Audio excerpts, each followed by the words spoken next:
I can do a mediumship.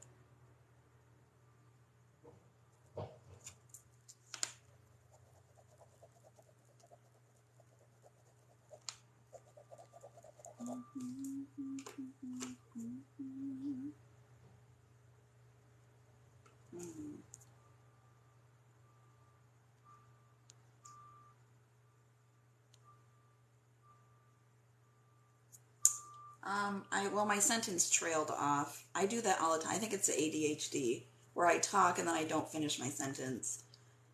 I meant to say I want to do a mediumship reading for Straight Doing Your Mom.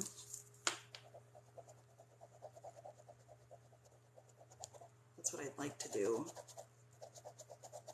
I want to see if he'll come through. I do that all the time though, where I start talking and then I stop in the middle of a sentence. I don't know why.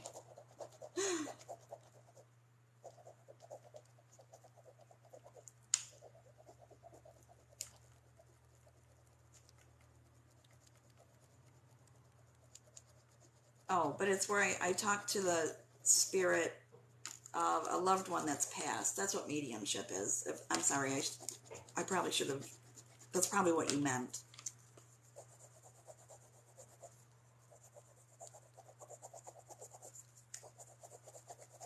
So I'll like call their spirit to me, and if they want to come and speak to them, I can kind of be their voice and relay messages for them.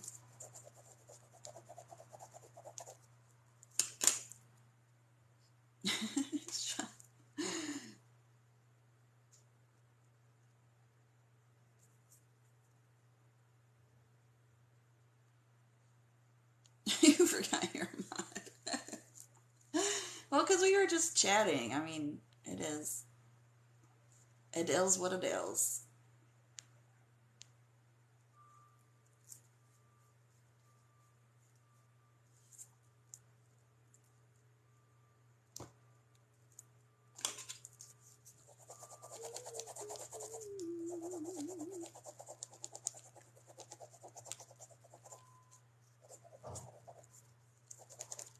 I'm going to run to the bathroom first.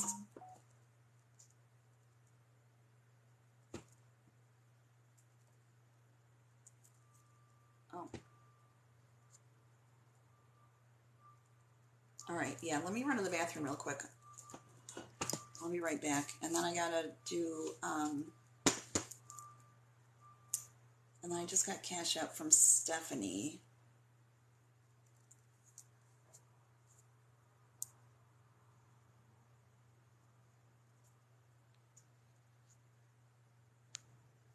All right, 1 second.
is there a fly? Okay. Oops. Just bent the damn thing.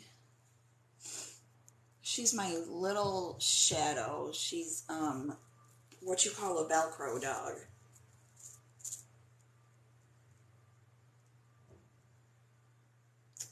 Dang it.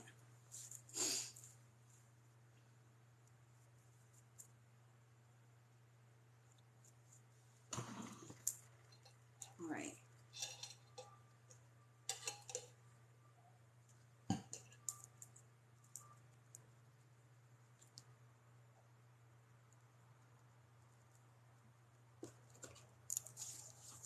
Oh, I'm nervous. I just got a nervous belly.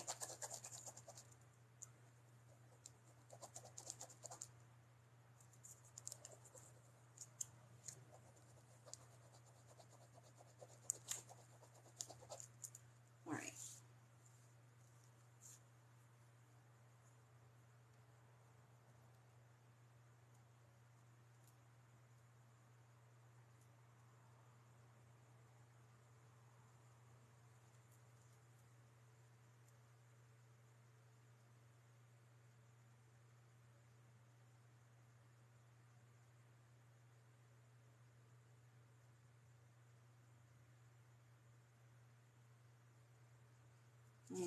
Okay.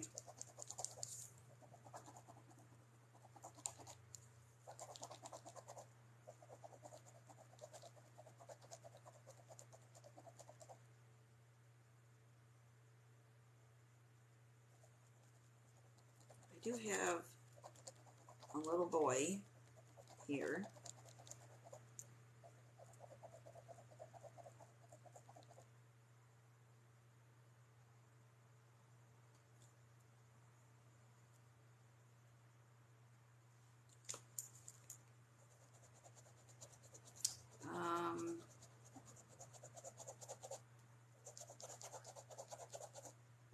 He's presenting, I don't know, he looks like maybe 4 or 5 years old. Not any older than that. That's how he's presenting. Because they can present themselves however they want to.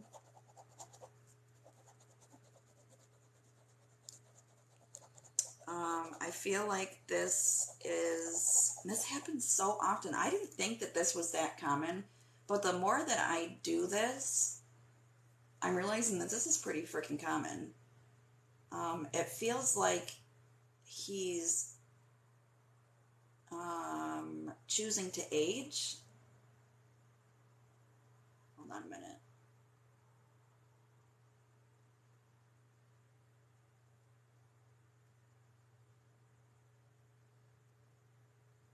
I feel like maybe he passed at a younger age, but he's choosing to age as if he would if he were physically here. Oh,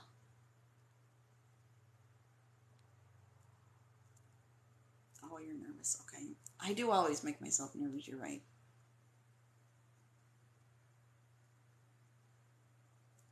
How, I mean, I guess it doesn't matter. Just for my own curiosity, how old was he when he passed? Because I feel like he was really young. Like a baby or like a toddler?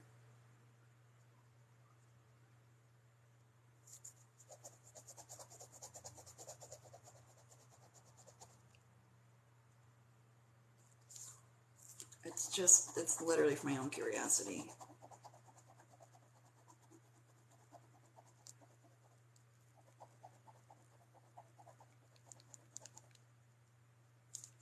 Oh, tiny, tiny baby. So, yeah, that's so neat. So he's choosing to age.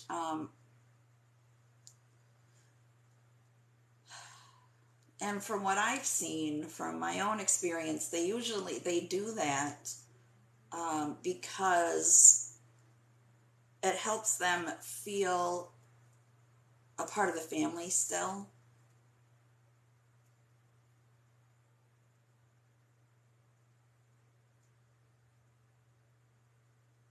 It's like growing up with your family still is basically what it is. It makes them feel a part of it.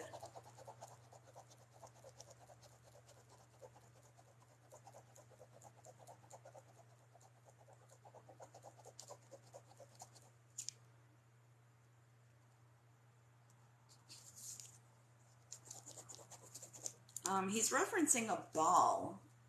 My freaking glasses keep touching my eyelashes. I'm not sure. I'm trying to like look at it and get something. He's referencing a ball. It's like this big, maybe a little bit bigger than that. But it's like a bouncy ball or something. And it looks like it's two different colors. In case that is significant, I'll put that it has two different colors.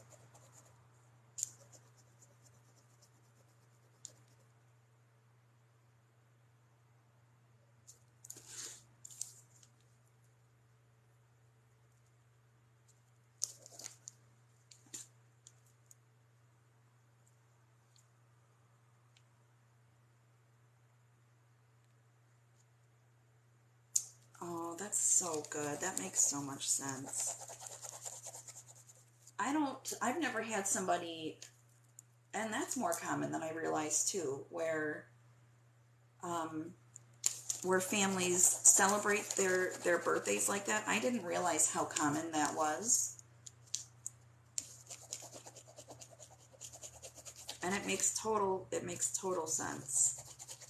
That is why they're choosing to age as if they would if they were living, because they're being celebrated still as if they were still here.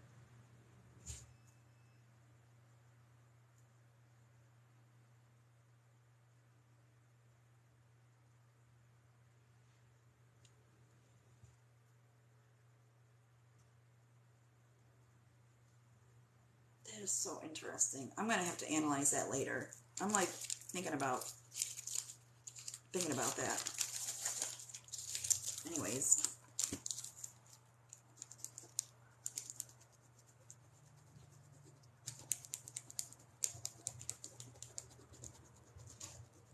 all right, cut it out. Stop analyzing.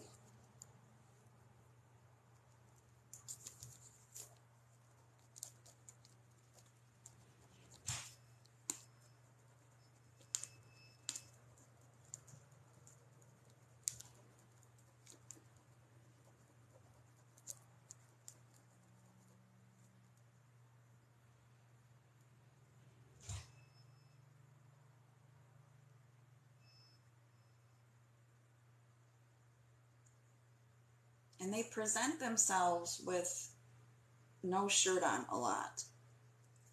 Excuse me, the kids do, which is also interesting. Another like an interesting tidbit.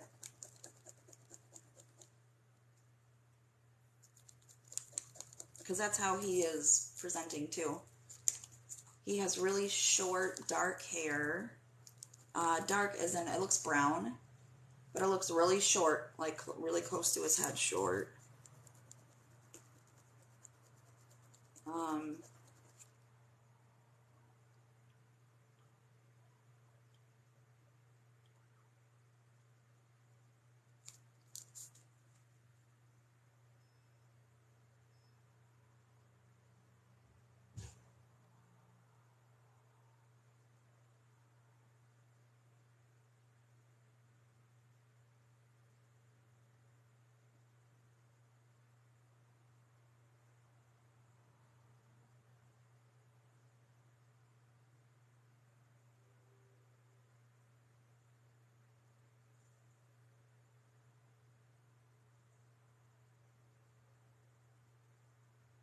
I'm just communicating with him because I feel like he doesn't really know what to say, or so I'm just talking to him about it. Like, these are the things that you can show me, and just tell me what you do, or you know, whatever you want to talk about.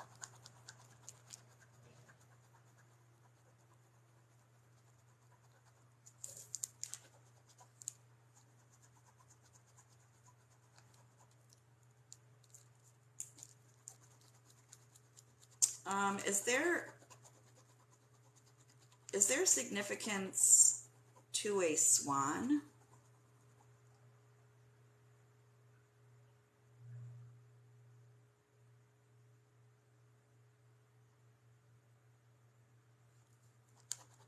I'm not sure what that means. Hold on.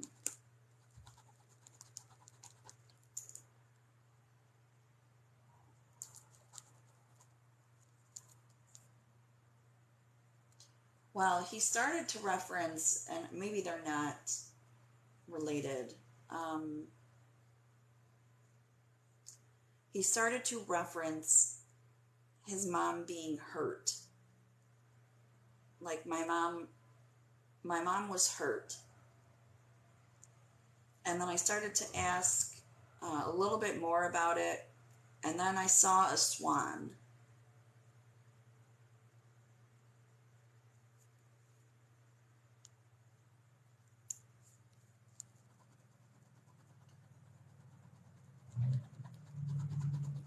Like I said, they could be totally two different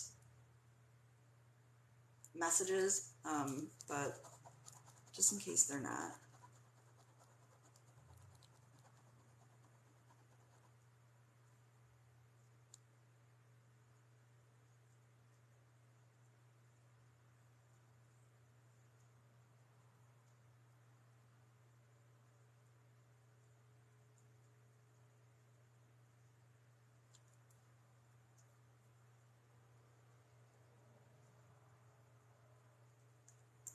He's talking about how hurt you were when he left.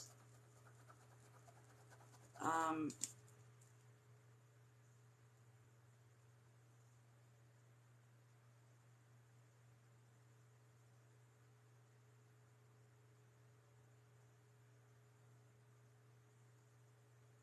I feel like he just crossed over. Like, I don't know what happened, but it's like I'm here,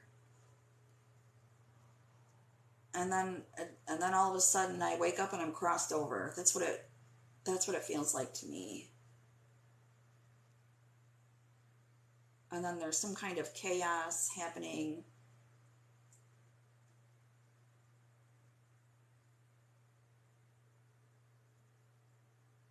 Which of course is the chaos that happens after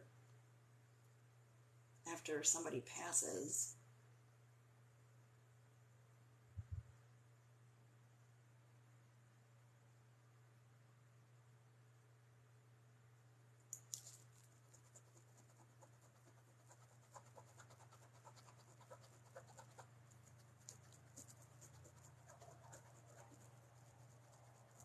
I feel really dizzy all of a sudden again.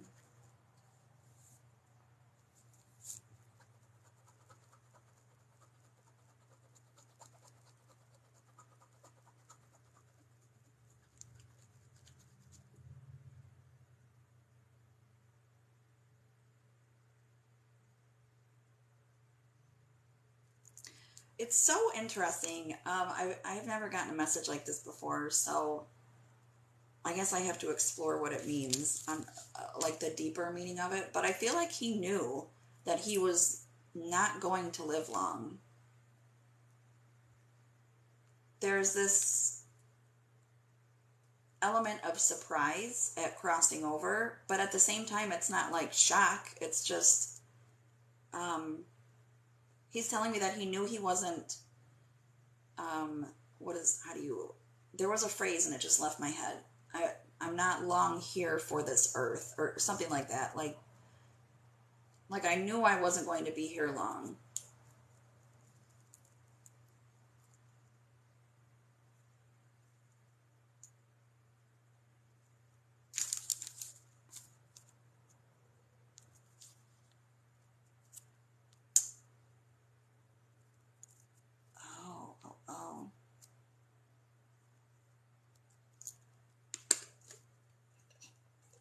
So it literally is just 1 minute I'm here and 1 minute I'm not.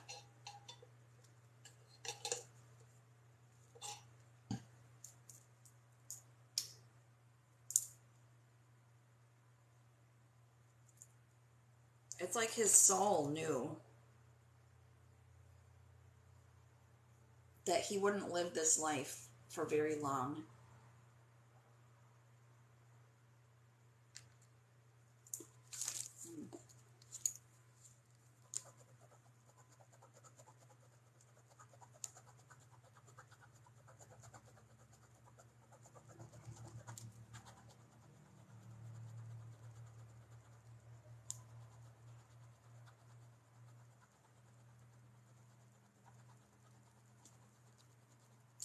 He's like, I didn't want to hurt anybody, but I knew I wouldn't be there. I knew that I wouldn't be here for long.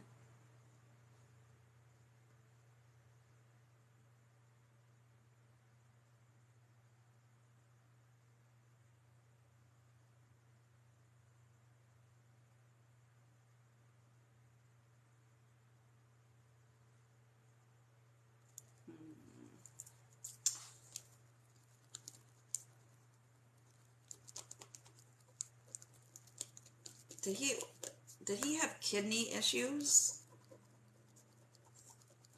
Or maybe liver? I don't, like, I'm looking at an abdomen and it's either kidney or liver. I don't usually get medical stuff.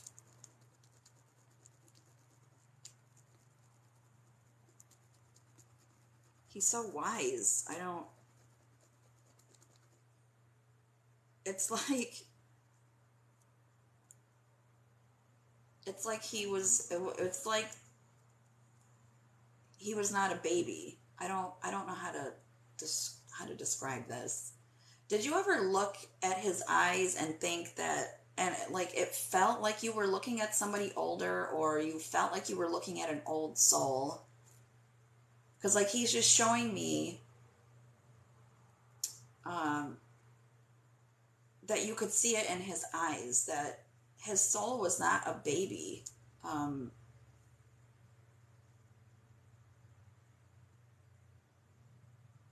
this is wild. Um,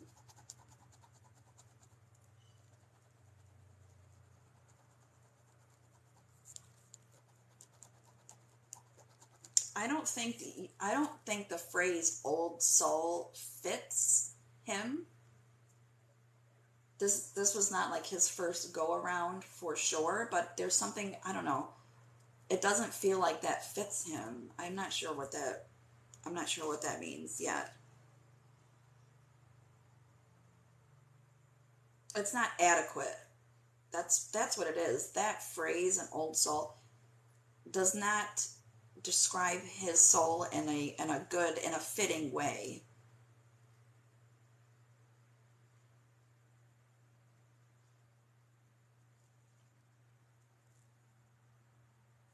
Oh, I like that. Evolved soul. All right, hold on a minute. Let me just catch up quick.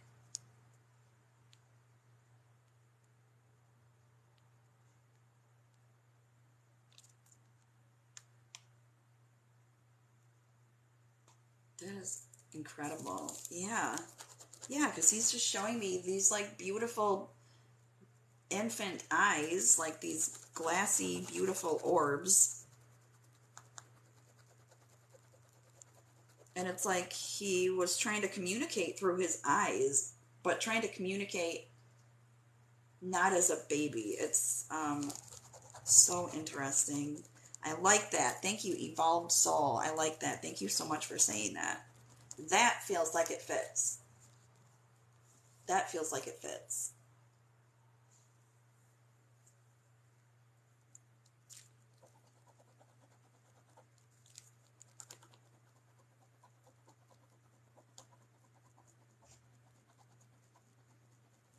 Sometimes I'll use that and it fits. Like it feels like it fits. That doesn't. I like that.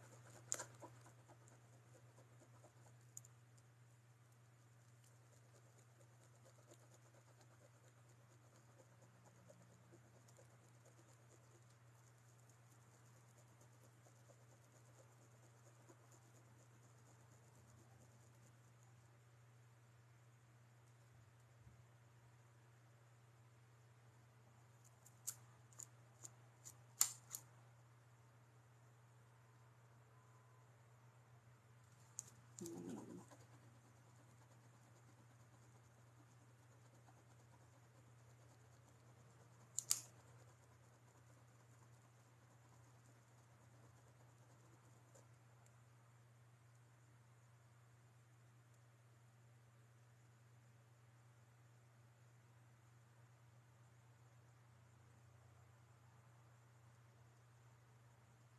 I'm just looking at him trying to communicate through his eyes as a baby. And just asking, like, what were you, because there's so much depth there. I'm just wondering, what were you trying to communicate?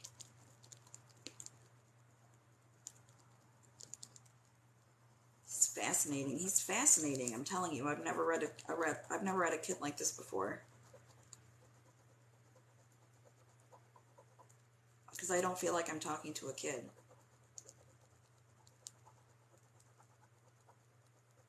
But I'm looking at one. I'm looking at one. So it's fascinating.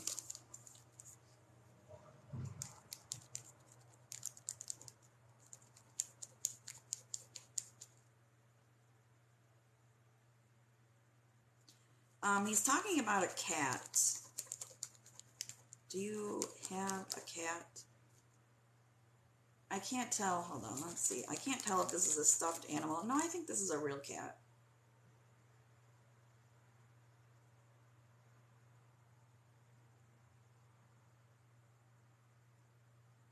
I feel so strange. I feel like he's actually like touching my energy.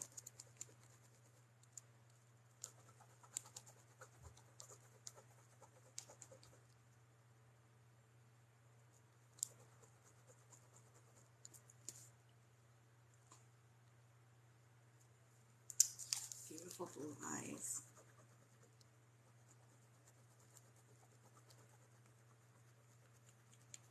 Yeah, I'm being referenced. I don't know what this cat is about.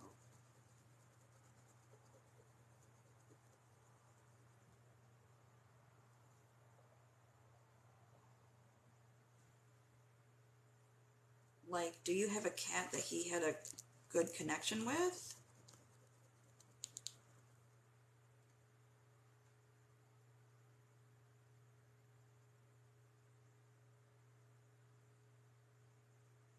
Man, I feel so weird.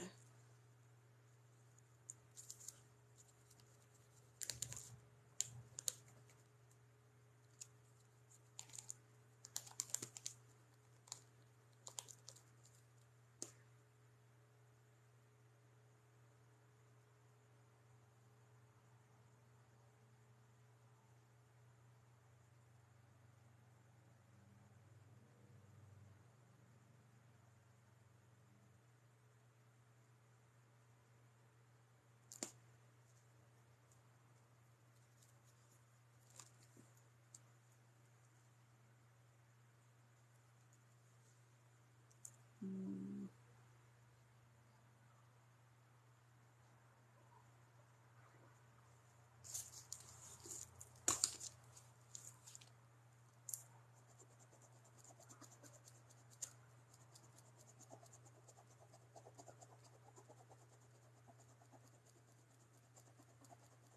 I'm kind of tripping myself up for some reason. Just give me a minute.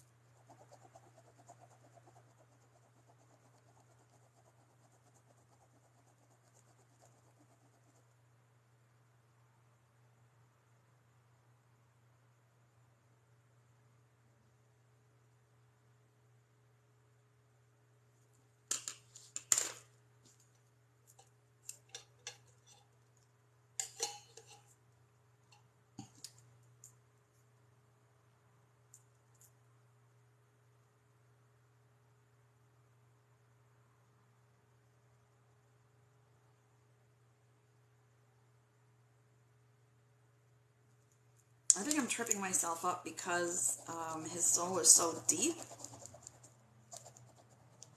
but he's also a child. Because I'm kind of getting in my own head.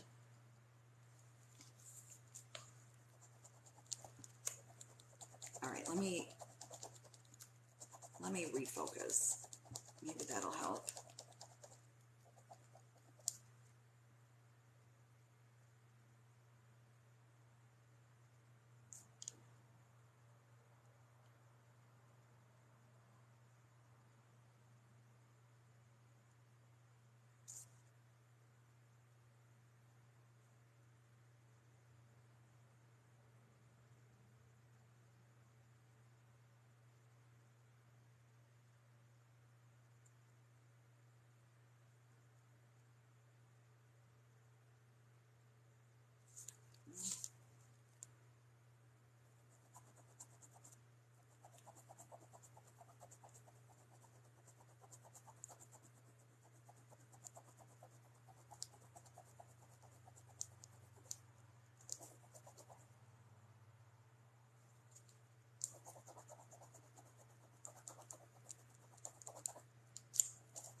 I'm hearing a name like, I get so nervous saying names because I usually get them wrong. I'm hearing a name like Aiden.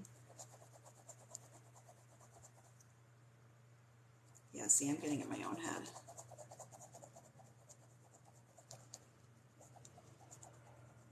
Or it's something that sounds like Aiden, like Brayden or...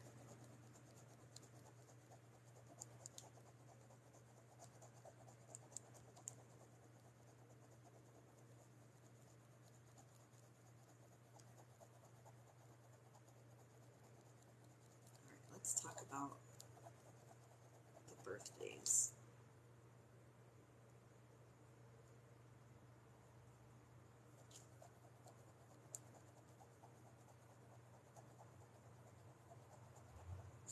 Because he wants to talk about the birthdays. Maybe that'll help me recenter.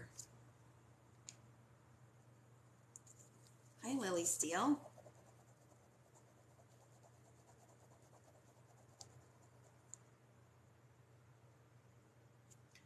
So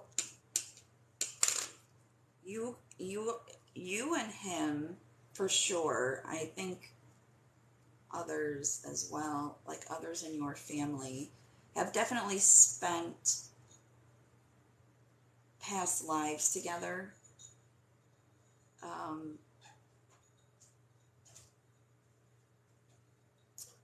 like I can tell by the soul connection, but there's this familiarity with it.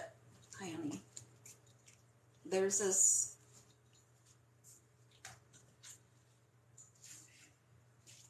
And he knew it. It's freaking fascinating. Where it's like he entered the world already knowing who you were, already knowing your soul, and knowing that he wouldn't be here for long.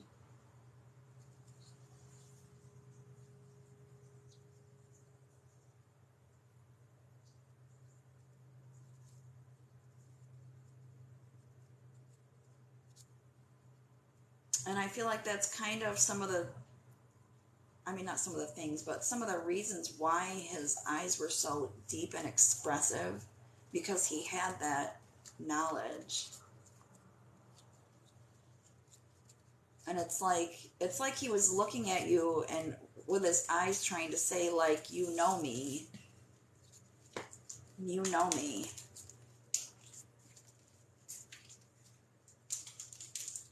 He does want to talk about the birthdays, though. The birthday celebrations.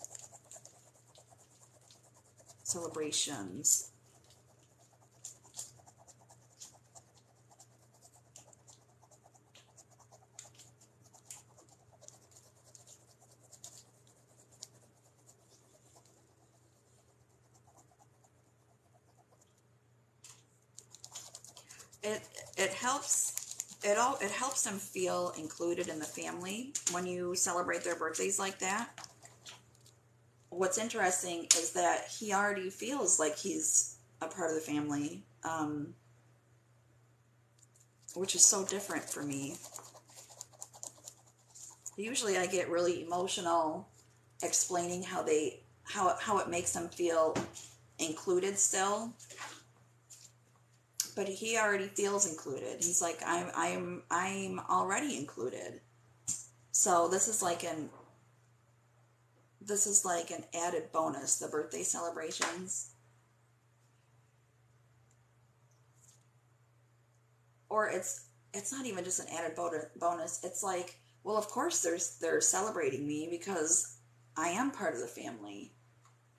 I always have been.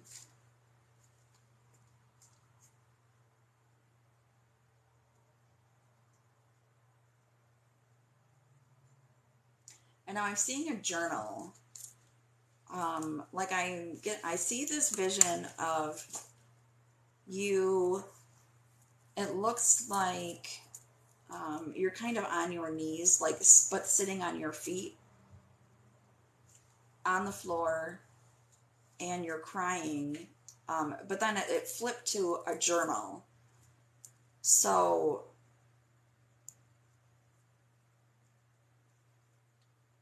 hold on, I'm trying to see what.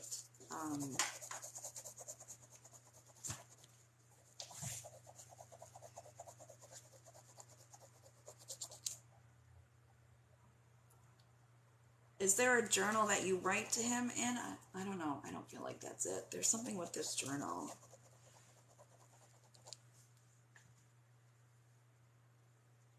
Or maybe a book that has pictures of him or information written down about him in it. I feel like grief and this journal are related.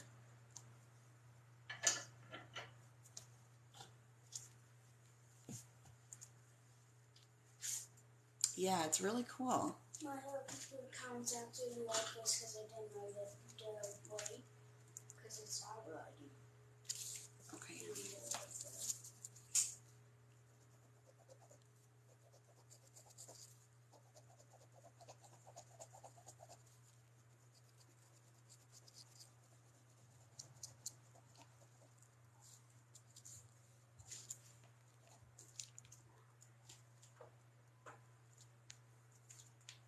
Oh, okay. Oh, hi, Miss Honeybee. Miss Honeybee? Miss Honeybee. Oh, isn't she from last live? No, not from the last one.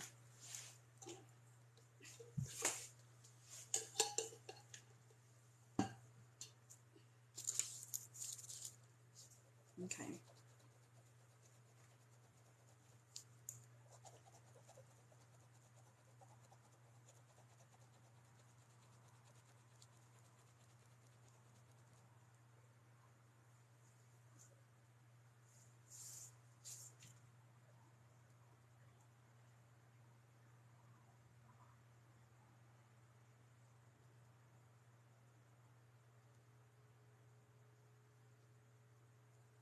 What are you doing? Well, could you not just lay there staring at me, please? I'm trying to do a reading, honey.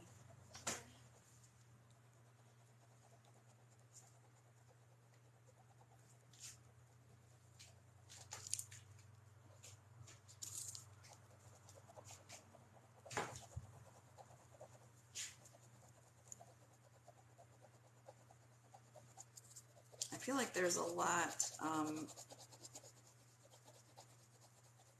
I feel like I'm swimming in information right now, and I'm having a hard time pinpointing things.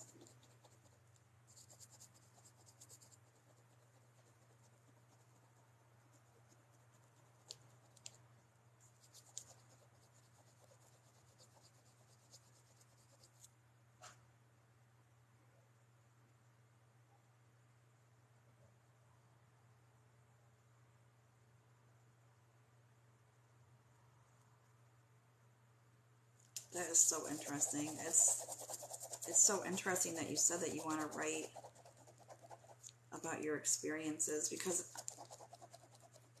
I did see an image of you writing in a journal. I just wasn't sure. Yeah, it doesn't matter why I wasn't sure. But yeah, I did see an image of that.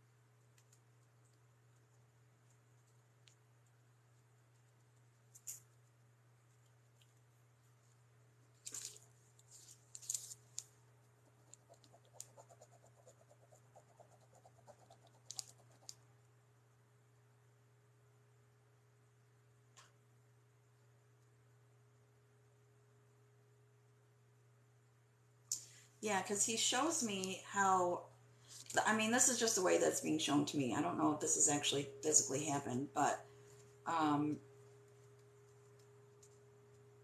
where you're crying and then writing in the journal, and he's like next to you reading what you're writing in a very supportive way. It's coming across as like he's very supportive about your writing just in general. But in the image where he's reading what you're writing, it's like, this is about me. Like, she's writing about me. Does he have siblings? Because I see him playing with other kids.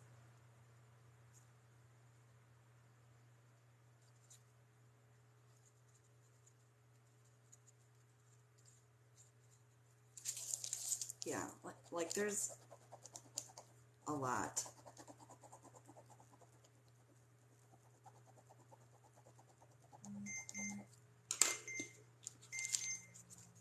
All right, all right, all right.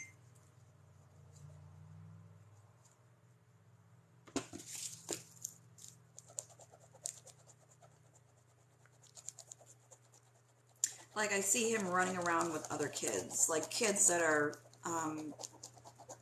here in this life.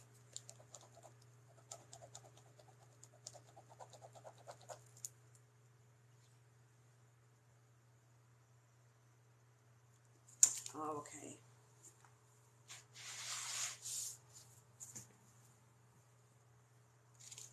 Interesting.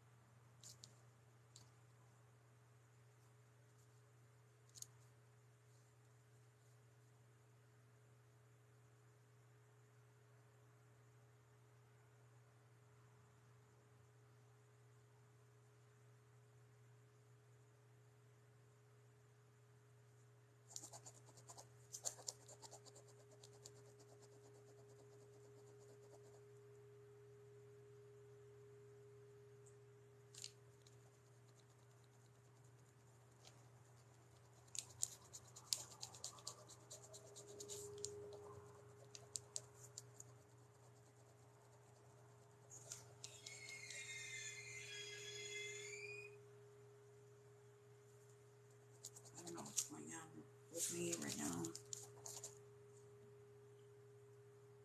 Actually, I do know what's going on and it's making me uncomfortable. And it has nothing to do with this reading.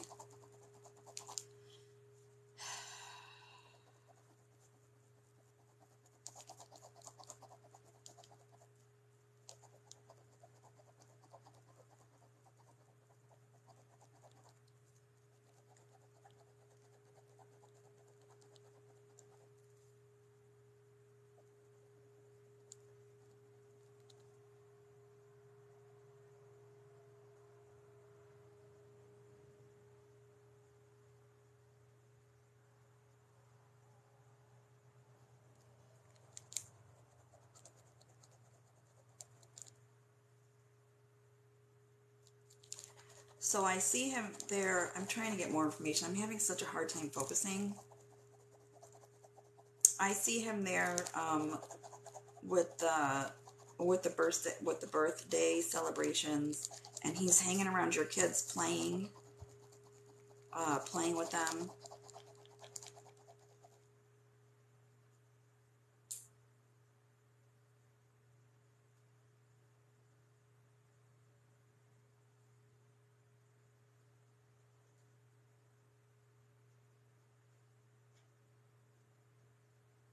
It makes so much sense now that we know that y'all have lived lives together. It makes so much sense why he was so wise as this little tiny baby, and how he already knew that he wasn't going to be in this life for very long. Like looking back now, the things that I said at the very start makes sense to me.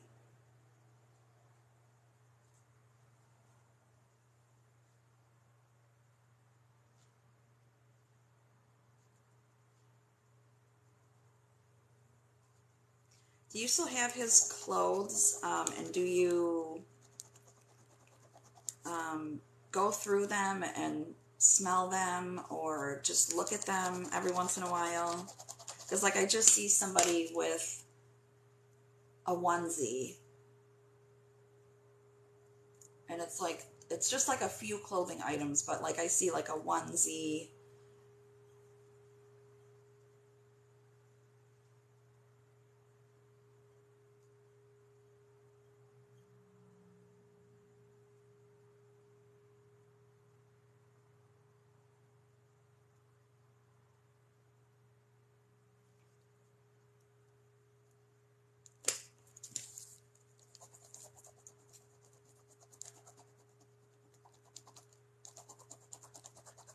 it feels more than just saving the clothes. You know, I feel like there's more to it. Like they get gone through every once in a while, or oh, you need a bear.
I'm struggling to get information right now. I don't know what's going on. You're gonna go downstairs. Okay, honey.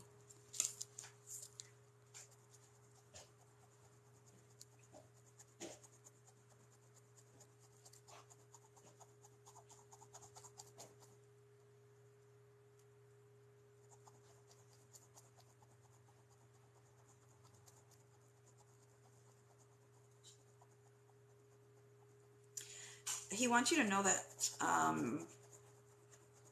he didn't suffer, and this is in regards to more than just his passing.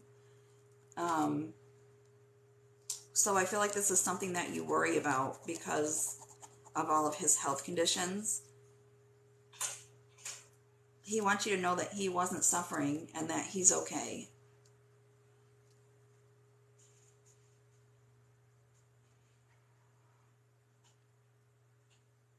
It's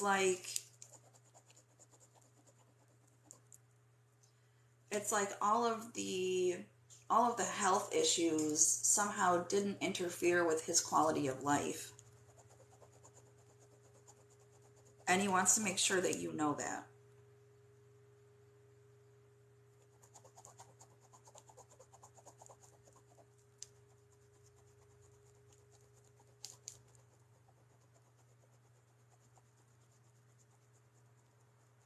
And that there's nothing that you could have done differently to, I don't know, to stop what happened, or he's just saying there's nothing that you could have done differently and that you did everything right. You did everything you could and you did everything right. And you couldn't have done it differently to get different results.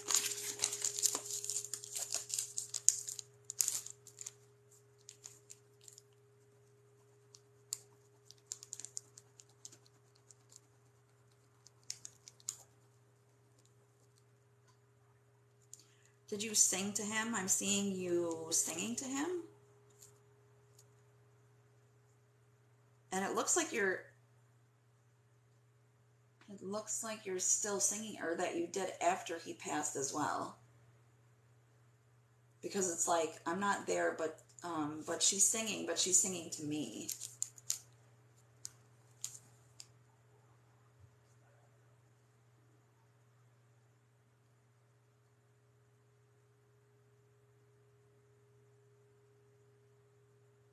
And when your daughter was born, hold on, because I see you looking at this new baby girl and like studying her face, or looking in her eyes as if you were looking for him or looking for similarities or something. Like I just see you just studying her face. And it's something in reference to him as well.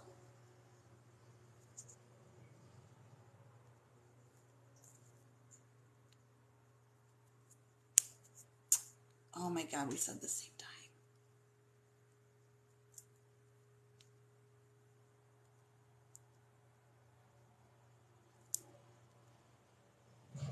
Oh, good. Okay.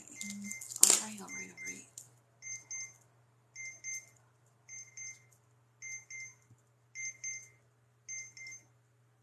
This stupid phone. Okay. Jesus Christ.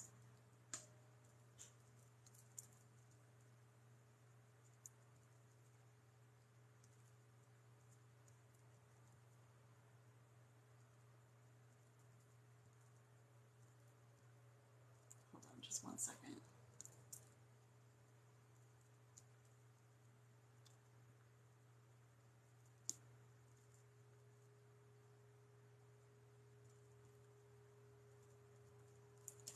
There.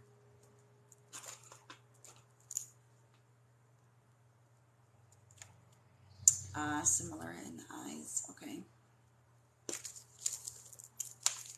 All right. That makes sense.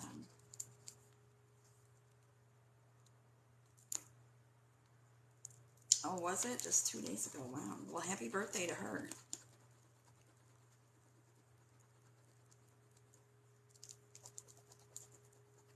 Oh, okay.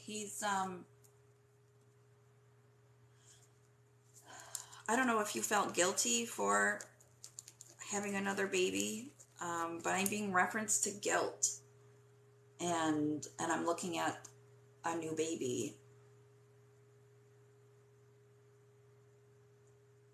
Um,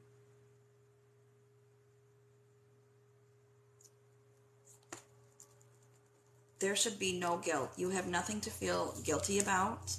And I don't know, this might have to do with also with other people putting in their stupid opinions that maybe has influenced how you feel. But it's like, I know that I'm not being replaced. I know that this is not a replacement. I don't feel that way at all. I know that nobody can replace me, and there's nothing. Oh, okay. And yeah, there's also guilt surrounding how he passed, and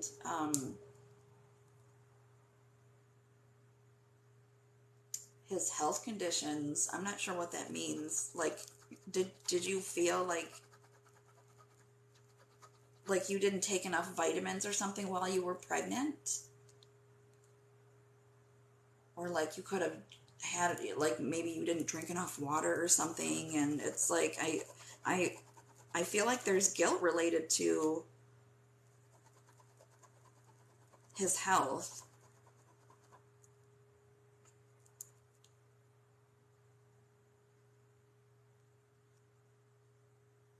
Oh, okay.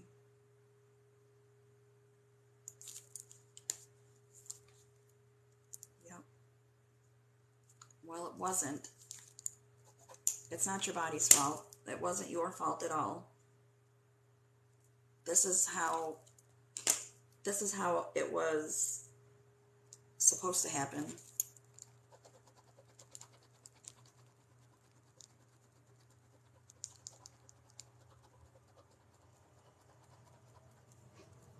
That makes so much sense why he said there's nothing that you could have done differently.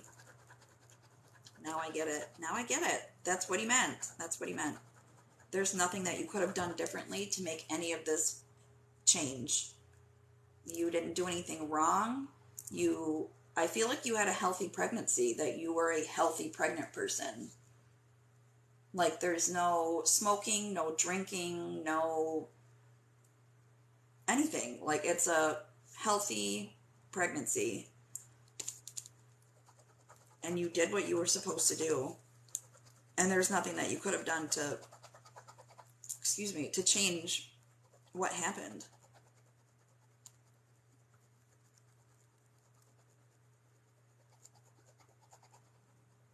He passed peacefully. And what he's telling me is that's exactly how he wanted to go, where you just fall asleep and then you don't wake up. There was no suffering, there was no anything. It was just, it was peaceful. It wasn't traumatic or anything like that. And he is just validating for you that you could not have done anything differently.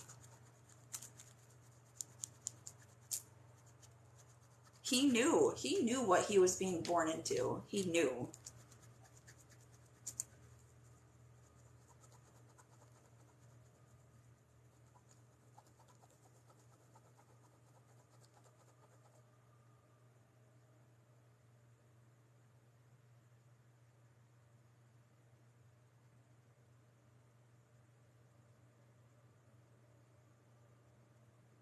Do you get headaches? I mean, I guess doesn't everybody get headaches? I don't know. I had a headache like pass through my head. Um, Maybe they're migraines. I don't know. But I'm being called to ask you about headaches.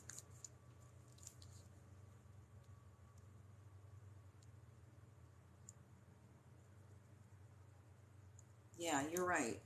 That is motherhood in a nutshell. Is being guilty about everything.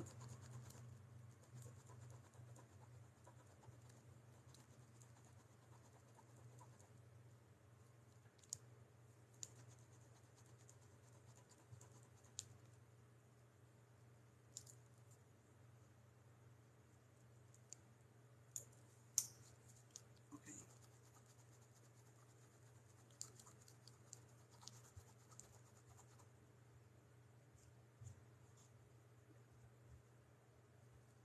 I'm just trying to see what about the headaches?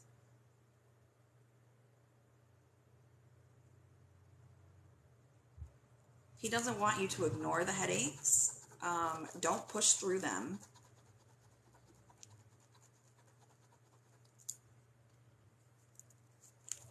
I know it's easy as a mom to, because I do this too, where you have a symptom and you just take a Tylenol or whatever it is. You take something and you keep stepping, you keep moving. But he does not want you to ignore the headaches.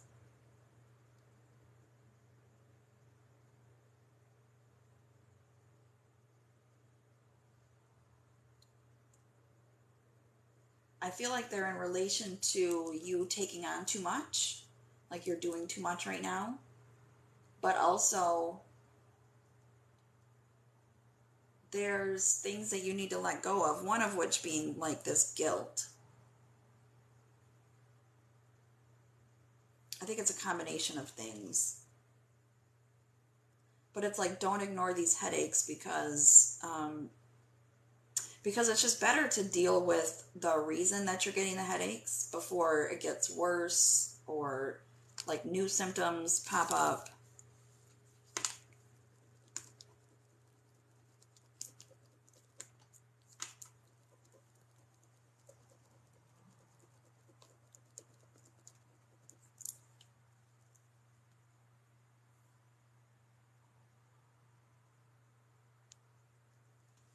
Oh, so you're tense.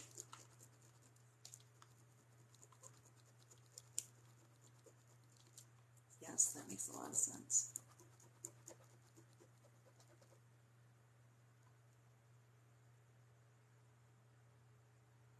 That makes a lot of sense because that's what it feels like, a stress related symptom. Do you know what I mean? Like it's when you take on too much, this is how it's manifesting. It's manifesting as headaches.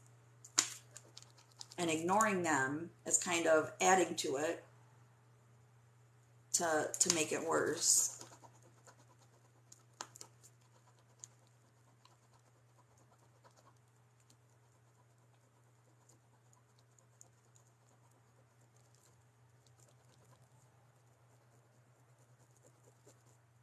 You need time to do stuff for you too. I feel like if this is not addressed now, like I don't think this is like I'm not telling you you have to like run to the doctor, like this is really something serious. But I feel like if this is not addressed now, it's going to get worse and you're going to have other symptoms in different areas of your body. And they're all related to tension. And for what I'm being shown, you'll be treating the symptoms but not treating the root, because the symptoms, like if you were to go to the doctor for like just for instance, they'll treat the symptoms with medicine. So let's say the next symptom that manifests is I don't know, something in your neck, where your neck is tense all the time and you have shoulder pain, and you go to the doctor and you tell them that and you're like, I clench my jaw and my neck is tense and my shoulders ache.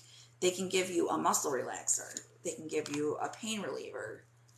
So the symptoms are being treated, but the reason that these things are happening, that's not being addressed. So it's like you need to address these things now. I mean, you don't. It's in your best interest to address them now before they get worse. Because I feel like they'll get worse, and then the doctor will be like on a wild goose chase, kind of like looking for things that are not there, basically, when these are emotional things, if that makes sense.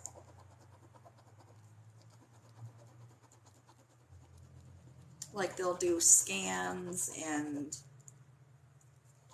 stuff like that, but that's not what it is. It's not like a physical thing. It's just from stress, from taking on too much.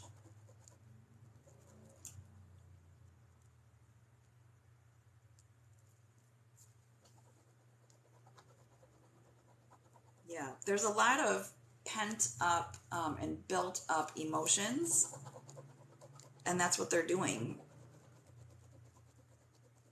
They're causing tension, which is causing physical symptoms.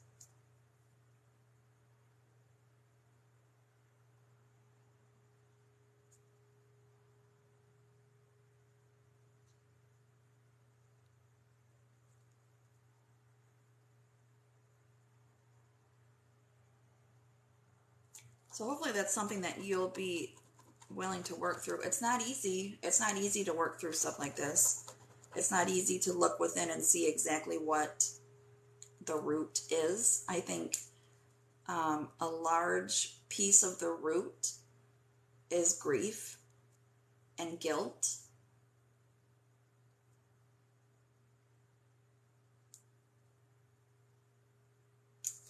This has definitely made you look at your children differently.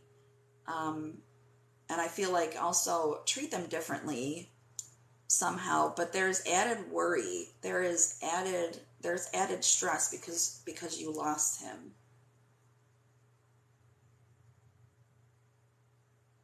And it's something that he wants. Like this is who I'm getting the information from. He wants you to release these things so that you can be happy and healthy and your kids can have the best version of you.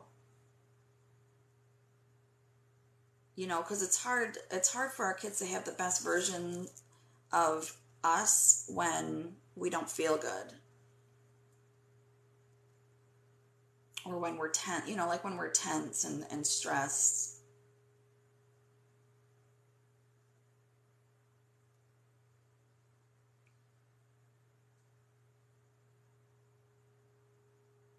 Yeah, a lot of it is grief. And he wants you to know that he's not gone. He loves you very much. I mean, yeah, just the fact that he's come forward to speak and he's telling me all of this, like and showing me all of these things as far as your health. He loves you very, very much. And he's never left. He left physically, but he never left. He's still around.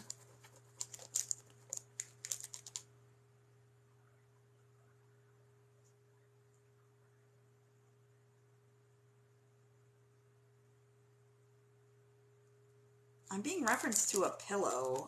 I'm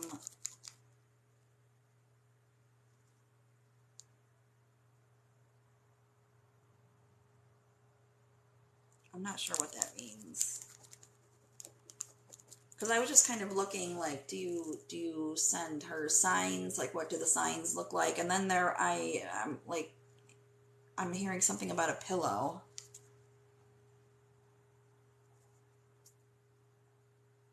Oh, okay.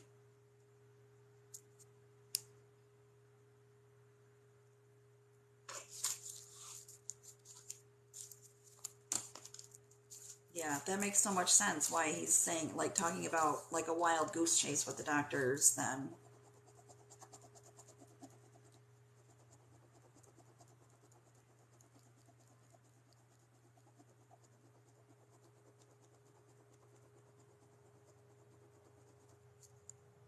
I don't know where that pillow came from. Like, is it his pillow maybe?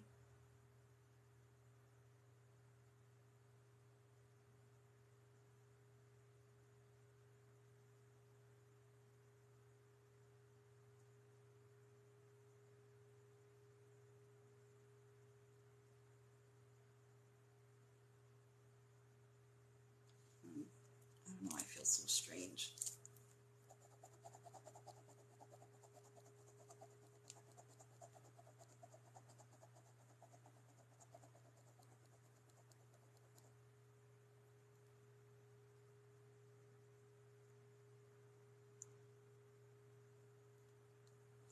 Yeah, you got to take time out for yourself to not only do things on your own that you enjoy, but really what I'm really getting about the time out for yourself is so that you can grieve and to work through that guilt so that you can let it go.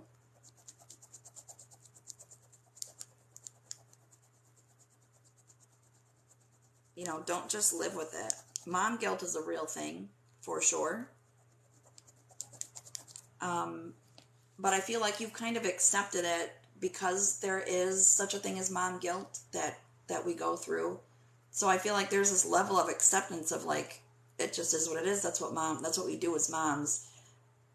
But what you're feeling is not just mom guilt. It's not just like when I say mom guilt, I mean like it's not as deep as what you're feeling is what I'm trying to say. Like what you're feeling is way deeper than just mom guilt. So don't just accept it and live with it. You know, like this is something that you can let go of, and it will make your quality of life so much better.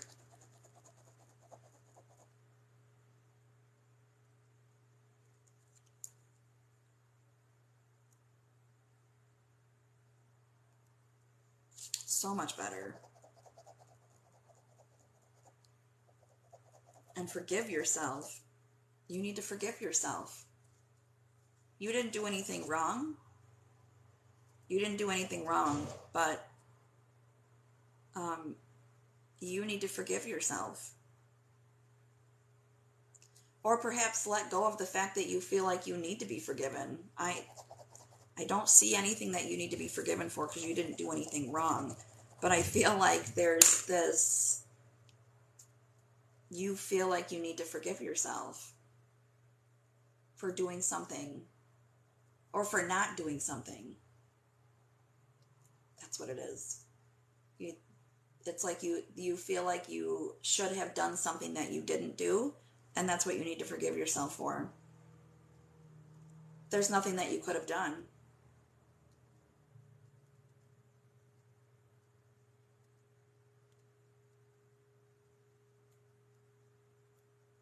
And you didn't know that he was going to be born with these things, so don't fault yourself for things that you didn't know.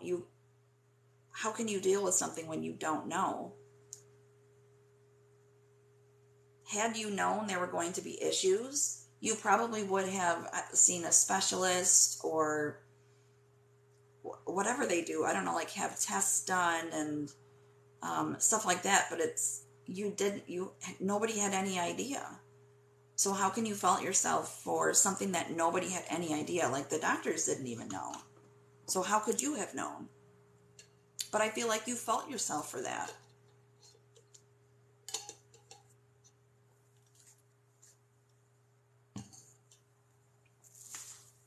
Yeah. Well, I think he's bringing it up because it's something that maybe it's time to start going down the avenue of working through that.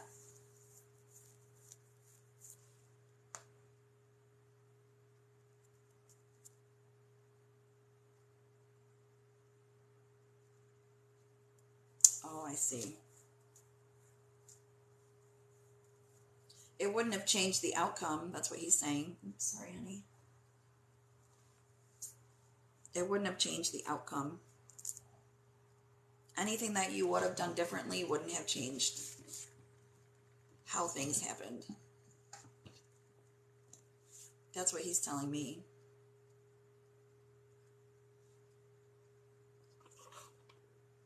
So even if you had done something differently, it wouldn't have changed it. But even with all the problems, he enjoyed being with you. He enjoyed his time with you, and he's still enjoying time with you. He's enjoying time with his siblings, with his family.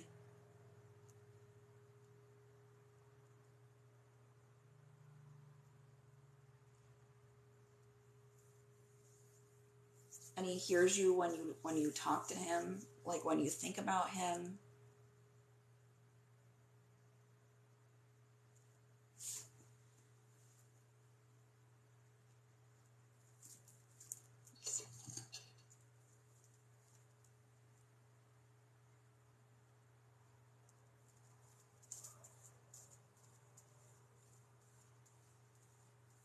So I hope that was helpful. He's still very much with you. Very much with you.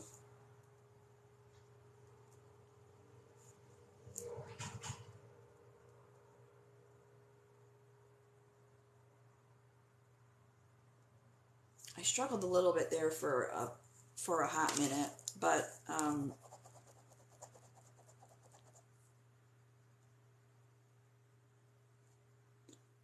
he did really well. So, but with that being said, I hope that I helped somehow.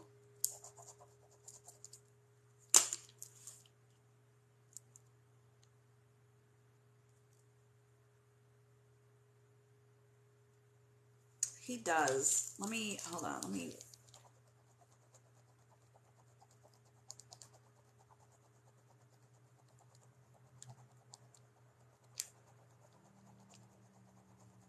He did mention a butterfly, actually, now that you mention that.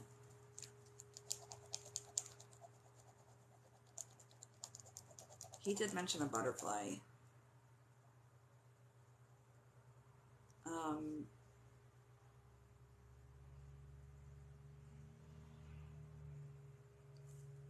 Excuse me. So if you see a butterfly and you think of him, it's because he sent it. Because that is a sign from him.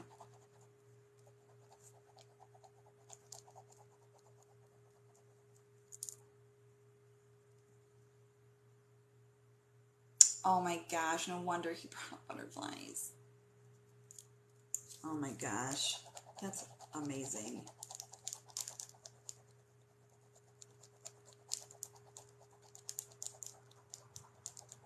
That's so incredible.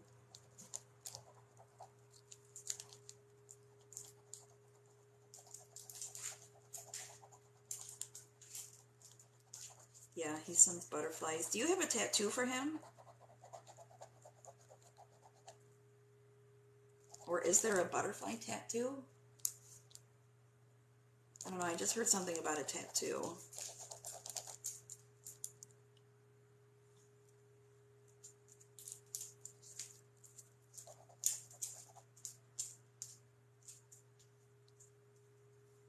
Yeah, okay.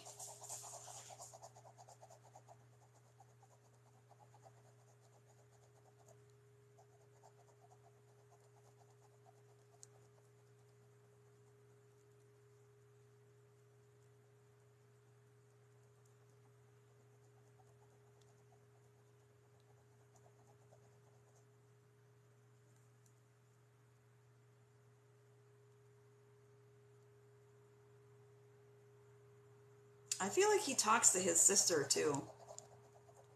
Like, I feel like she's seen him.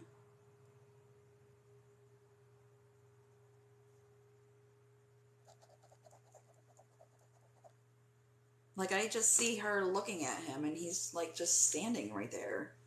I feel like she's seen him for sure.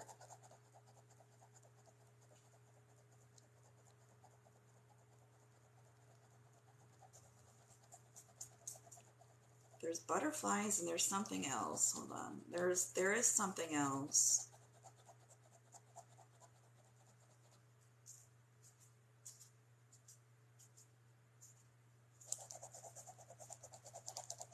He definitely uses music. I just heard a song about an angel.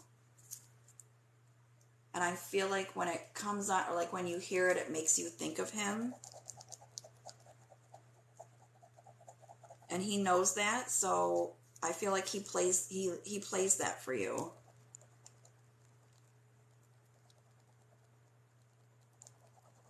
So because he knows that you think that this song makes you think of him, that's why he's using it. He's using this particular song. I think it's more than one song, but he's using this song because he knows that you think of him when you hear it.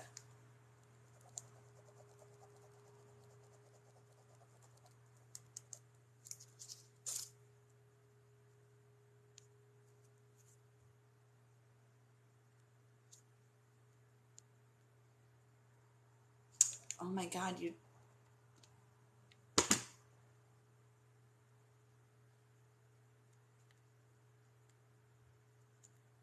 Oh, that's beautiful. That's beautiful.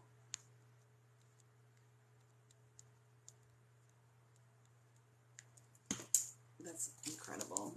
Yeah, so those are the signs that he uses to let you know that he's there. That's so sweet. I bet the tattoos sound beautiful. They really do.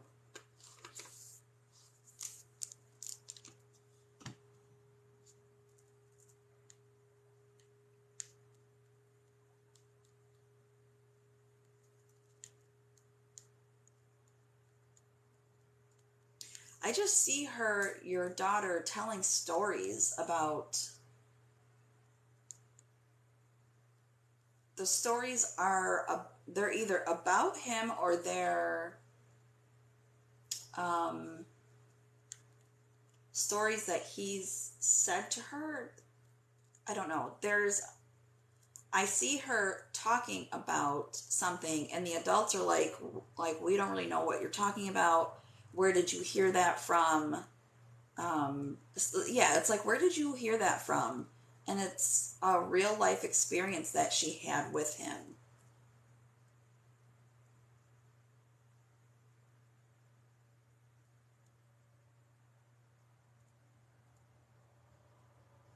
Because she has abilities. I don't know if she'll always have it, like if she'll outgrow them like some kids do, but like she has abilities and he interacts with her.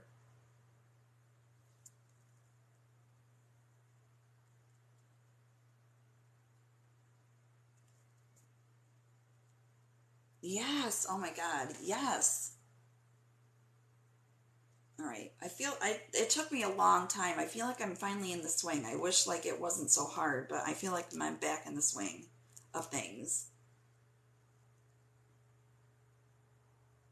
But he kind of uses that as a sign in itself where he knows that she's going to talk about him. So it makes him interact even more, or it makes him be purposeful in how he interacts. So just know that she does know him. She does, and she probably doesn't understand, or I mean, or maybe she may not understand, I guess I should say, but she does know him. Like she's very familiar with him. I feel like he's around her all of the time because she can see him.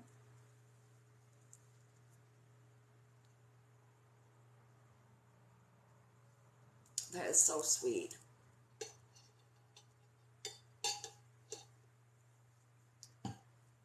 So he definitely uses her as a sign,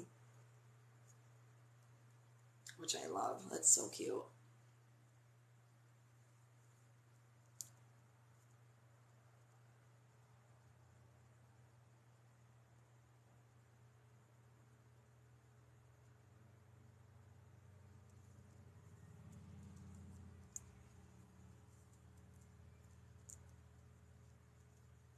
Yeah, all right. I feel better about this. I feel better about this reading now. I didn't feel good about it because I felt so strange, but I feel a lot better now.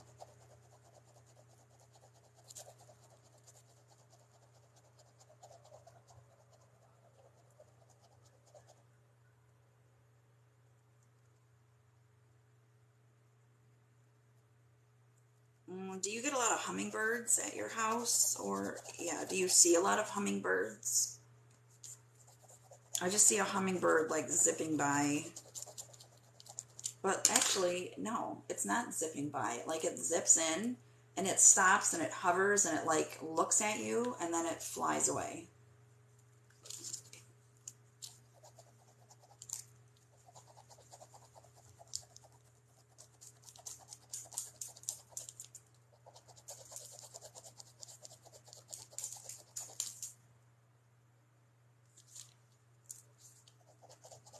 I feel like he uses that as well.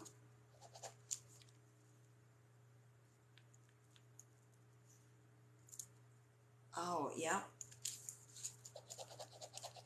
That's awesome. Yes, he uses hummingbirds too.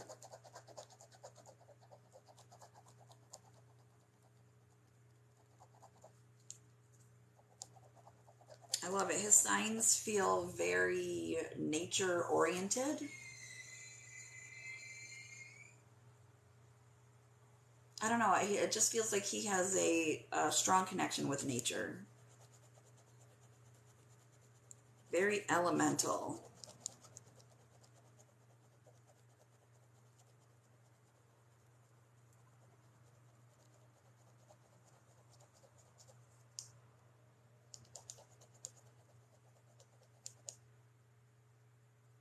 I just realized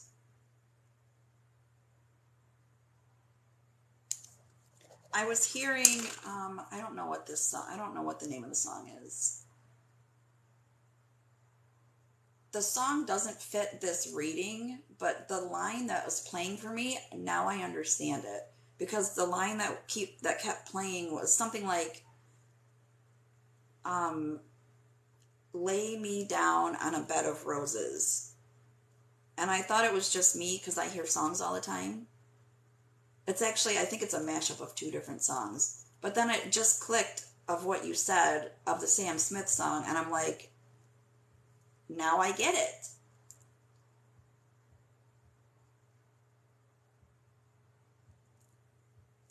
Because he's trying to show me that song, and I don't know that song. Like, I'm not familiar with it, I don't think. And not off the top of my head anyways.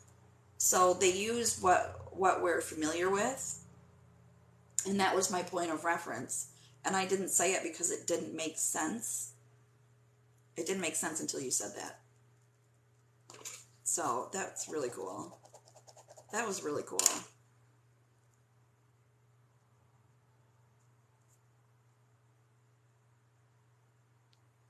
Oh yeah, no, you're not crazy at all. I'm gonna have to listen to that. I don't know if I've ever heard it before, but now it makes sense why that was playing. And it's just that line because it was, that's all it was, just that line.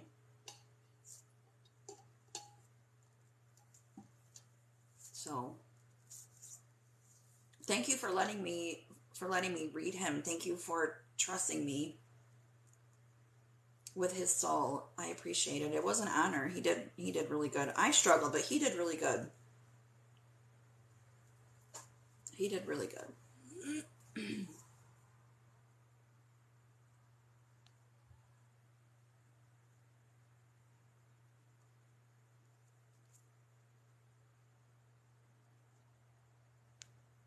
Yeah, that was a wild reading.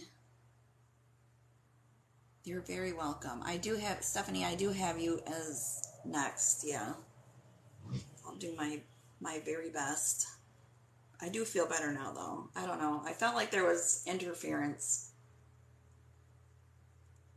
from somebody.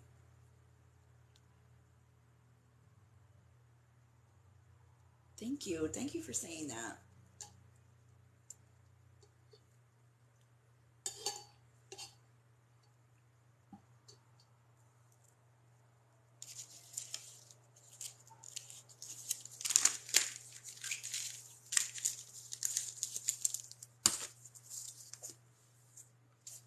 Okay.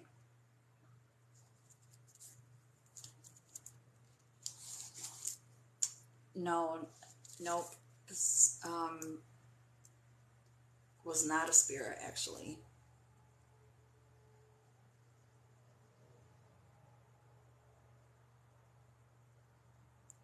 Okay.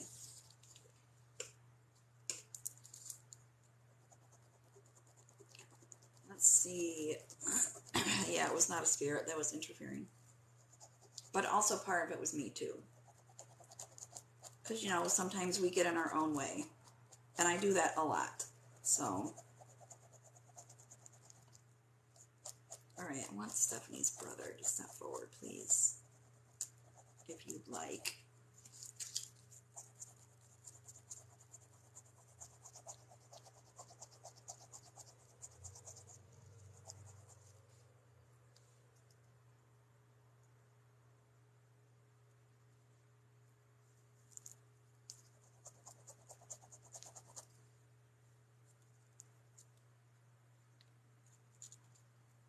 Okay.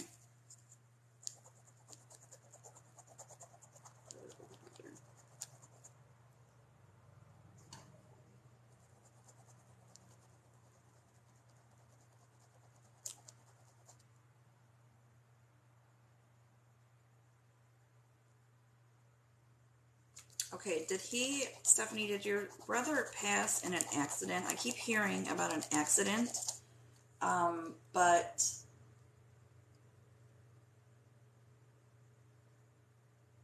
not like a car accident. This is like I did something and accidentally passed. Is kind of what I'm getting. Like I did something and the result, like I didn't do this to pass away, but that was the result.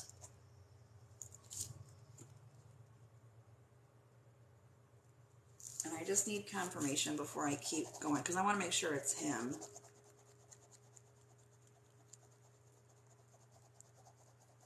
Because I have a man that is, or like male energy, I guess maybe I should say, but who's taking some level of accountability in their passing.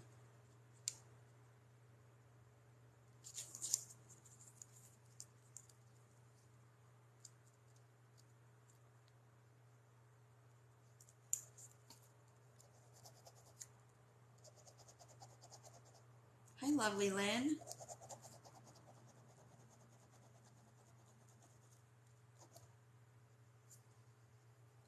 Are you still here, Stephanie?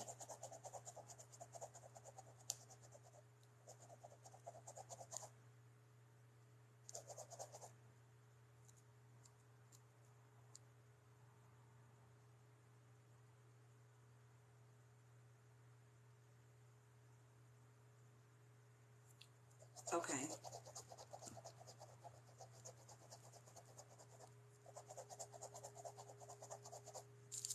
Because I get a sense of substance abuse. That's what it feels like to me.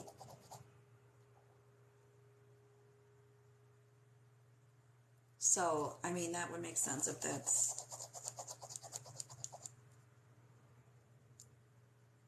that would make sense because it's not like I did, yeah. It just makes sense what you said. Where it's like I know my passing was because of my actions, but I didn't do it to pass away.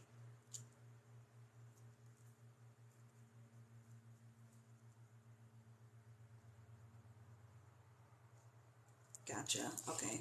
All right, good. Not, I gotta stop saying good. I mean, thank you for the validation, for the confirmation. That's what I should say.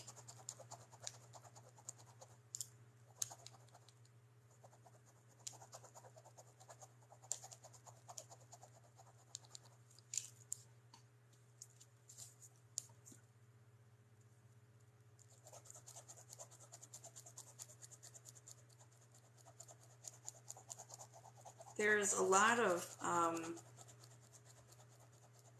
boy, he's getting heavy. There's a lot of trauma. Um,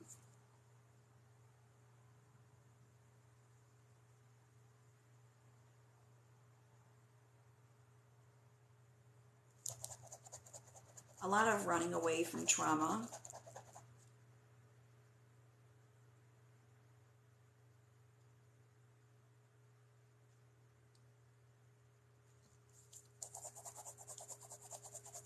Like I used these substances to run away mentally. I didn't want to deal with them. I didn't want to feel it, so I ran.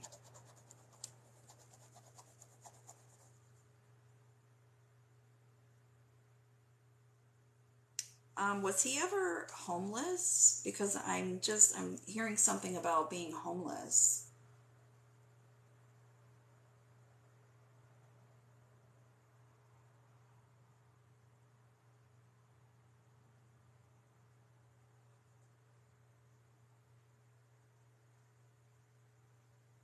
Almost like like it's a consequence as well.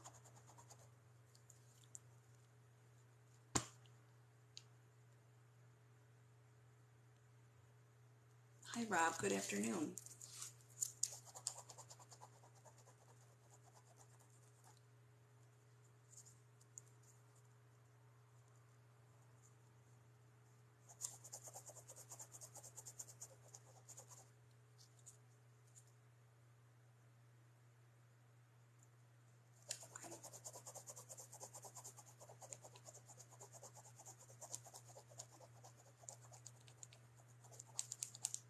Well, that's just how and you don't have to explain anything.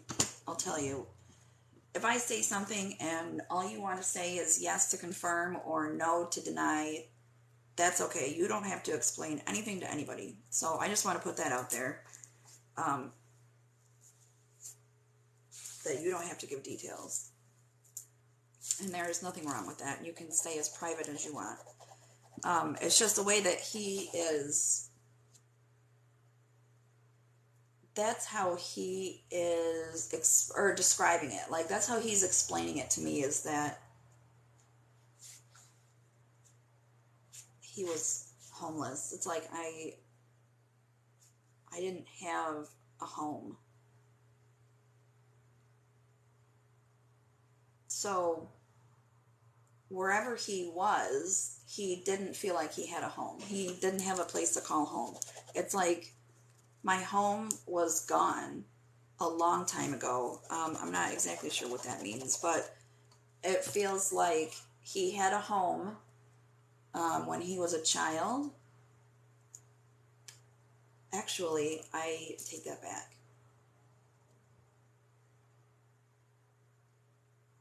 I feel like he felt misplaced all of the time.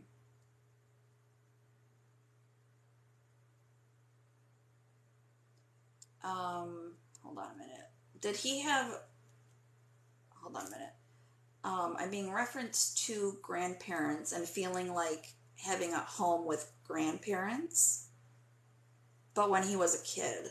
Like, this is from childhood, where it's like I felt safe and loved with them, and that was my home, but then that was taken away, or that was removed, and then I'm feeling lost and like I don't have a place to call home ever since. It's just this deep sense of feeling lost all of the time. Like having no direction and having nowhere to go. And I feel like this mention of home it is more of an emotional thing. Like um, it's like that Avril Lavigne song, if you've ever heard it from years ago.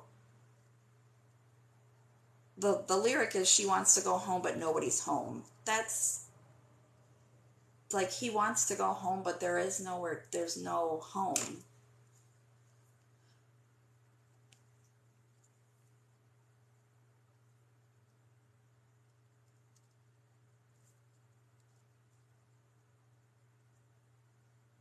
Okay.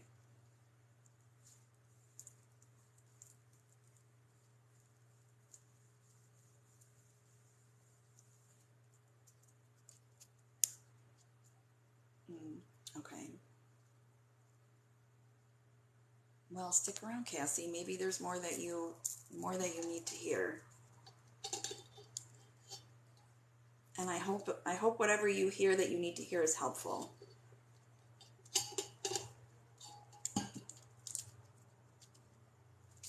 I wonder why he did bring up grandparents. I wonder where that came from. That's okay though.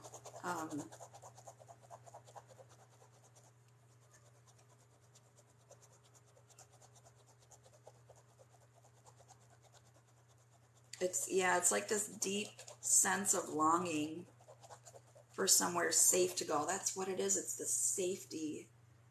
He didn't feel safe anywhere.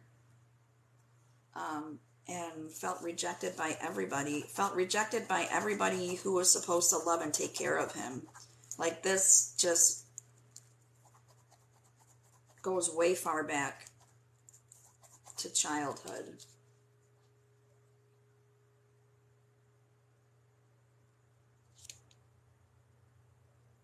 Of literally feeling rejected by everybody except you.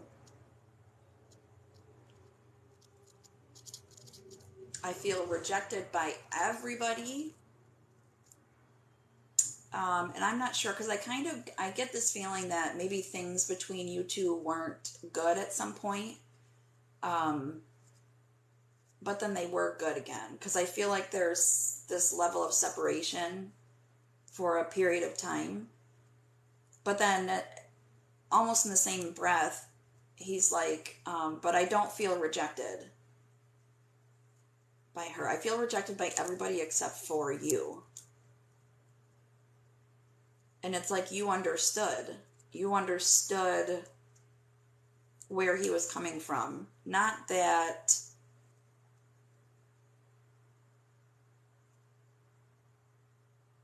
I feel like there were some behaviors, actions that he did that you didn't understand. It's like, why would you do that? But you understood where it came from because you knew about the trauma, you knew about how he felt like he never fit in, how he's rejected by everybody. So it's kind of hard to explain. It's like I don't understand the action, like, or I don't agree with the action, but I understand where he's coming from. I hope that makes sense because I don't really know how else to describe it.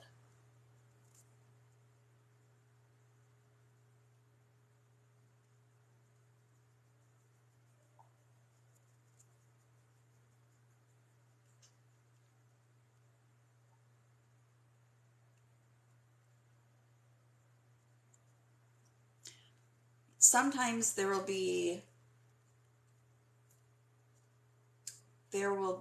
messages that just hit close to home for other people because the circumstances are so close,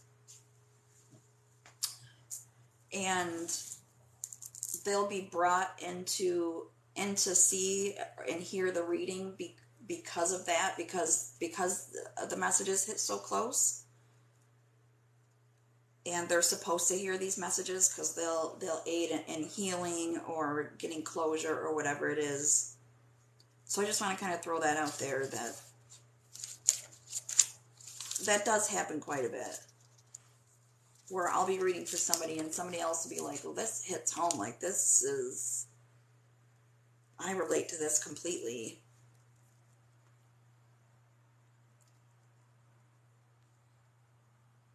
Okay.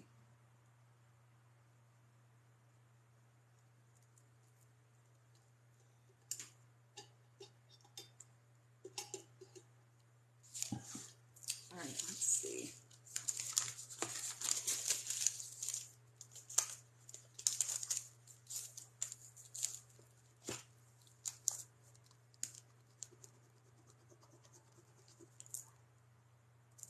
Okay. He's talking about tough love. Um,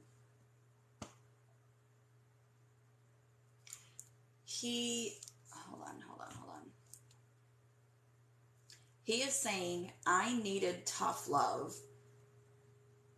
because he was dragging people down with him. Whoever was around him when he was acting this way, and I mean, like abusing substances, and I feel like there were also behaviors like maybe he was involved in theft or like other illegal things. It feels very reckless. That's a good word. It feels like very reckless behavior, and whoever was around him was being brought down. And he's telling me that when he was here, when he was alive, he felt entitled to other people's help, basically. Because it's like, why aren't you helping me? Clearly I need help. Why aren't you helping me? And I feel like he's showing me, he's verbally saying things to give off that notion of I deserve help, or using love to try to guilt people into helping him.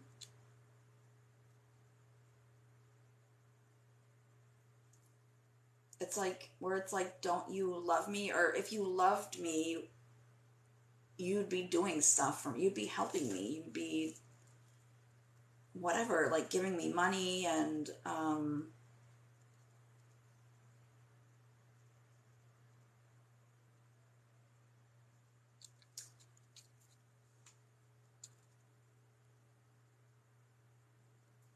okay. And that makes so much sense why he's saying all of this now. So I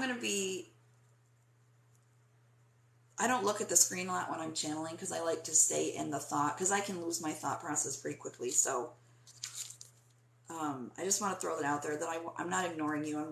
That's just how it works for me. So it makes so much sense that you're saying it, that you're saying that, or why he is saying it like that. I meant because he wants you to know that he recognizes now that he's crossed over. He recognizes that behavior. He can see the entitlement, and he has regrets. Like, he wants forgiveness from everybody, but you especially. There is a special connection between the two of you because there was so much understanding. And he's telling me that you reached out and you tried, like you wanted to help him, and he knew that you wanted to help him. Like, it feels like you were the only person who had this deep desire to help him because you understood where he was coming from. It's like the only one who gets me is my sister. That's the only one who gets me. And I use that to try to make it work to my advantage. And in the process, I damage the relationship. Like, I did damage.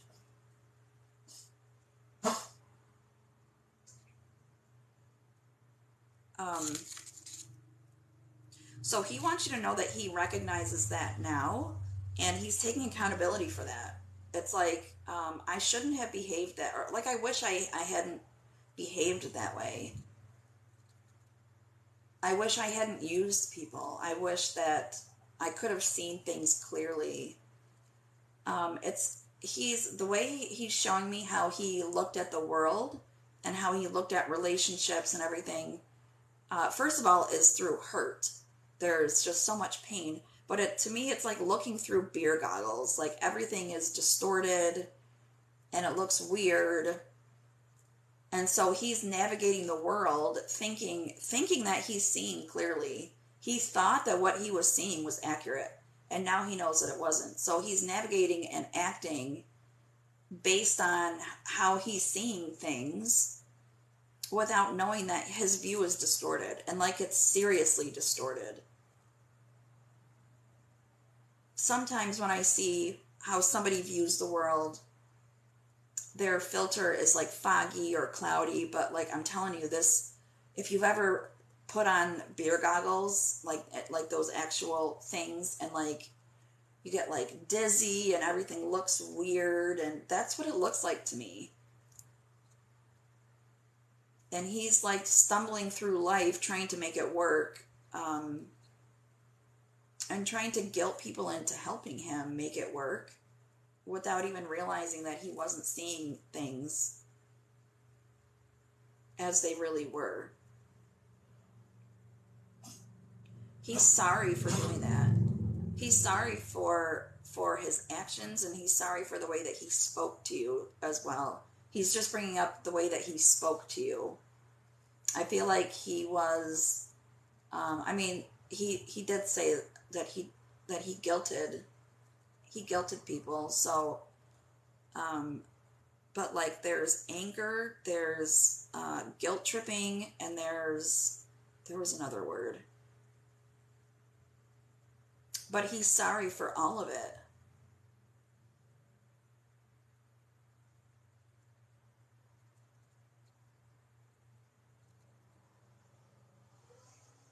And he wants you to know that you could not have saved him.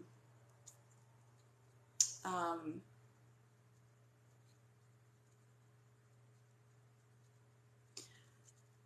I know that you said that you do have guilt, but I feel like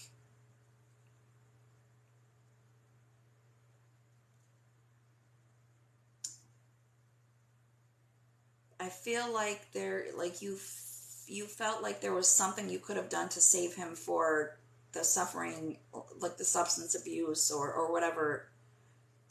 This feels like a long period of time to me, but it's like maybe if I had said something differently, or maybe if I had done something differently, maybe if I had whatever, maybe if I didn't cut off contact or something, it's like maybe if I, it's a lot of maybe if I related to saving him. And he's like, there's nothing that you could have done because I needed to save myself. Nobody could have saved him, just only himself.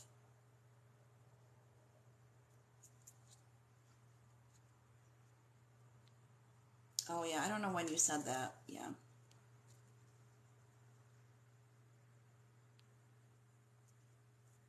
Just let me know when you're back, Stephanie. I'll put it on. Actually, I'll run to the bathroom quick.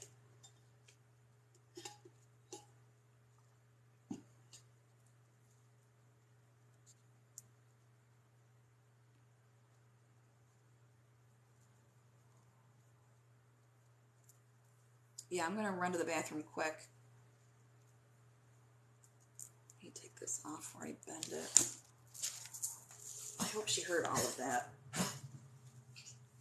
Sassy, can you please stop hacking, girlfriend?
I'm not sure where you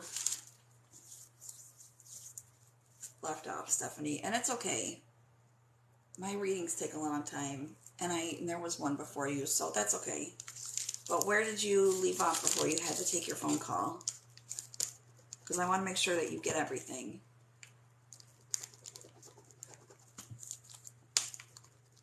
Cassie, I don't think you, I appreciate you apologizing. I don't think you need to apologize.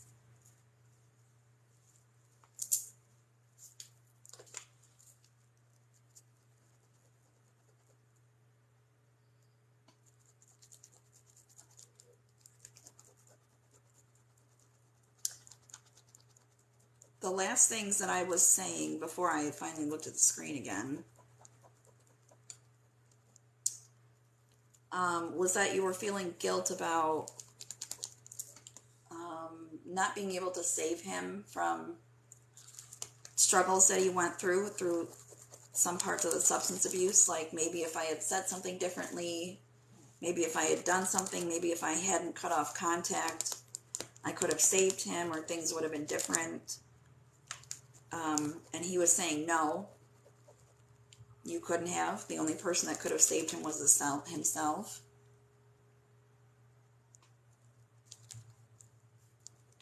He wants you to know that you couldn't, there's nothing that you could have done differently. That he needed tough love. He needed that. It was painful for him, but it's something that he needed, and it was something that you needed, because you needed to separate yourself to stay healthy.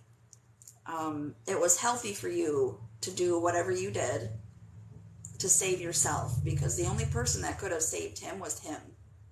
It was the only one. Nobody could have done anything differently, or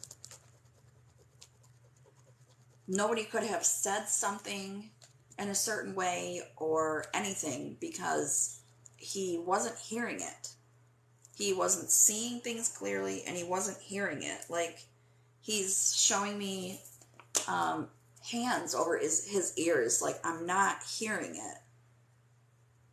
So there's nothing that you could have said.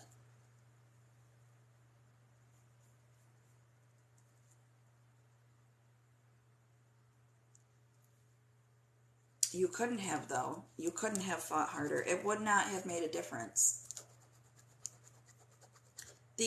Not for him anyways, and that's what I mean, like, is it would have made a difference in your life in that it would have hurt you more.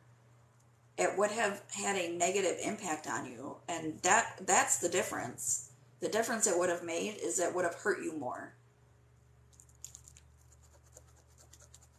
It wouldn't have helped him at all. At all. Because he couldn't hear or see, because he didn't want to. I mean, he didn't want to hear, is what I mean.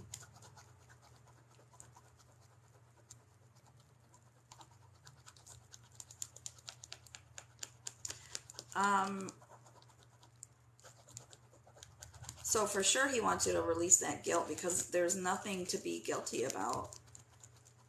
He's taking accountability for his own actions. He's taking responsibility. I am being referenced to a teddy bear, which just came out of nowhere. Like, do you have his teddy bear, or a teddy bear for him, or something?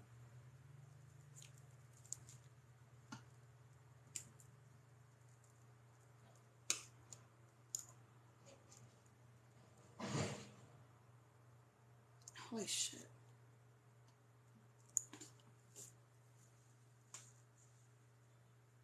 Oh my gosh. Well, just know that how did you even do that? How do you get a teddy bear with someone's heartbeat? That's incredible. Just know that he knows about it. That's his validation.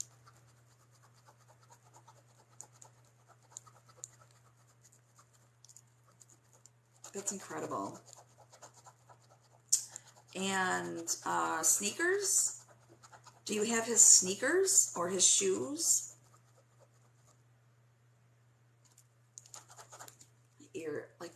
feel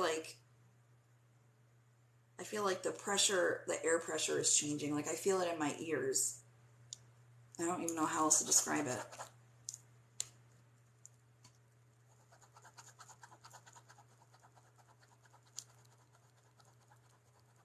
I don't know, I'm just being referenced to his sneakers or his shoes. I keep saying sneakers because they look like sneakers to me. Almost like skater shoes, like skater sneakers, like kind of like that style almost. Like the rounded toe.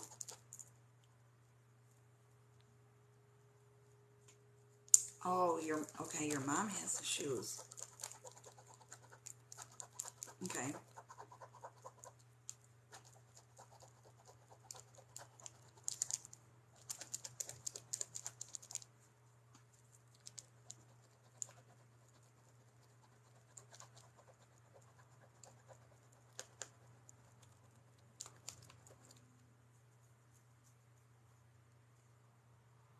Oh boy.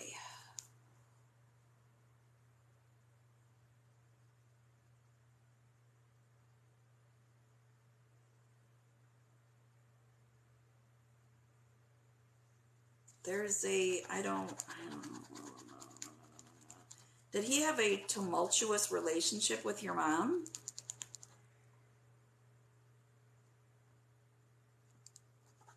I never use that word. I feel like he gave that word to me because I struggled to find words and that just came out of nowhere. Tumultuous.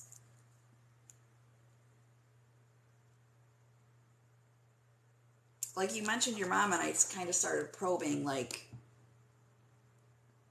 do you want to talk about something with your mom? And then it's just like a tumultuous relationship. Yep.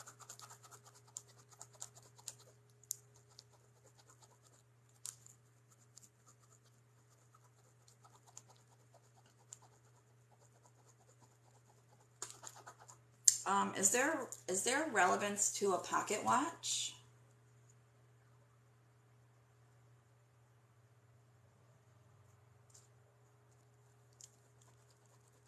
Like I'm just being referenced to a pocket watch, and I don't even see a pocket watch. I just see the word, so I can't describe it. Like I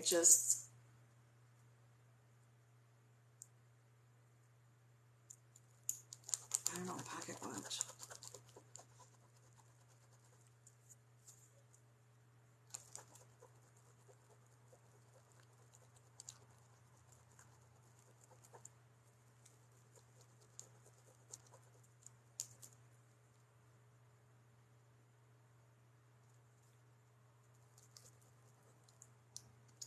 Okay.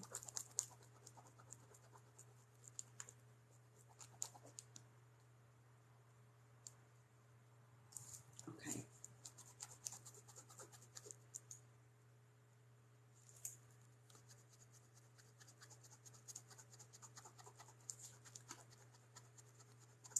There were things that he wished he would have said while he was alive.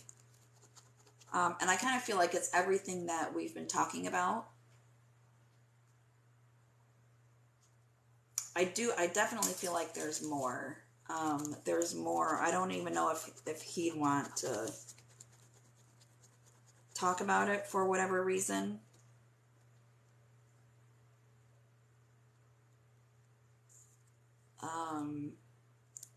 I don't even know how to say that.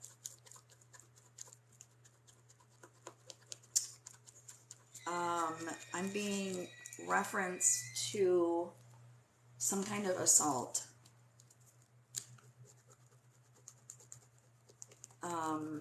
Some kind of really bad,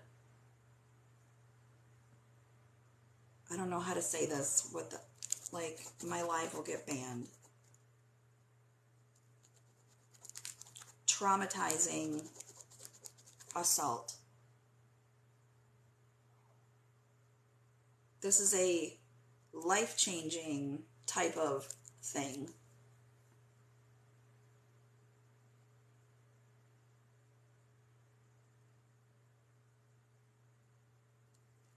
I can't tell who was involved. I mean, he's bringing it up for a reason. But it's like there are things surrounding this that he wished he would have said.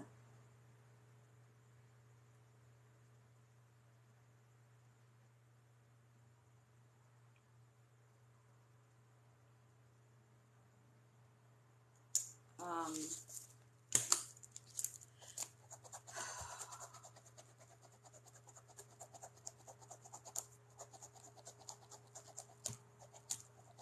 I'm sorry, for one.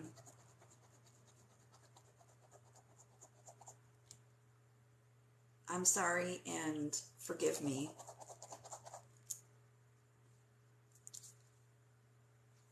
He's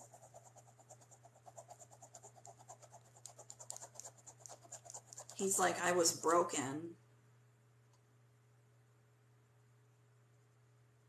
I was broken, and had I been in my right mind, those things never would have happened. I never would have behaved that way. I never would have acted that way had I been in my right mind. And just keep in mind that he does take accountability for not being in his right mind. But at the same time, he's not in his right mind because of things that happened to him. People, I don't know what it was. Actually, this might be this assault that he's talking about.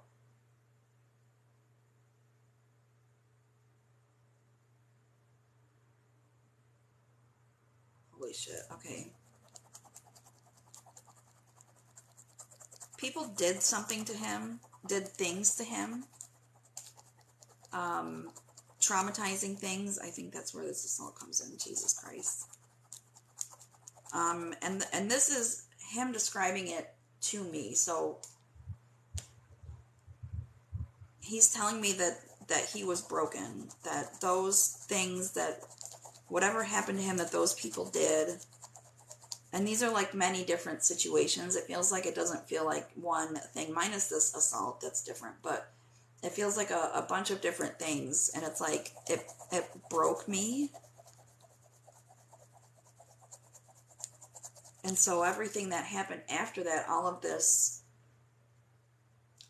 behaviors and stuff is like stemming from being broken as a kid. And there were things that happened when he was a teenager too.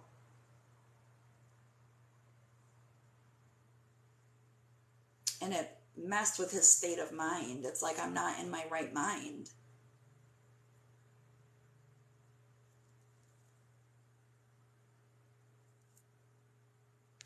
No, my list is closed for the day. I'm sorry. Okay. Yep. Okay, good. I'm glad that you know what I'm talking about.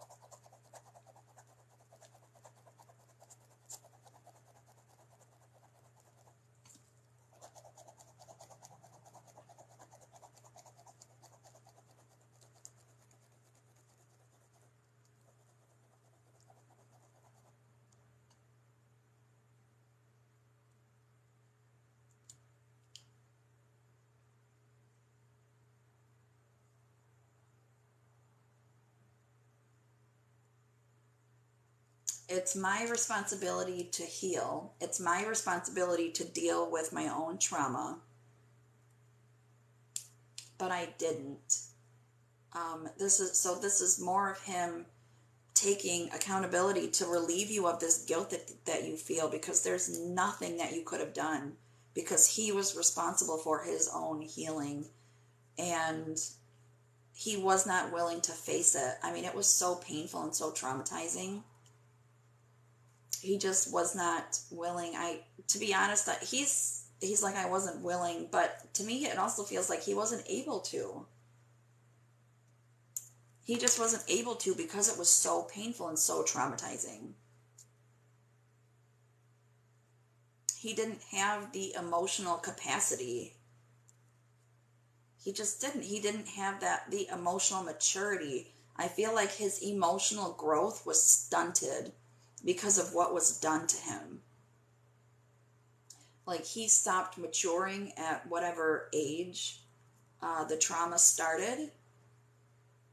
And so he was just living his life like in an adult body, basically. I mean, a young adult body, but with the mental maturity of a child. So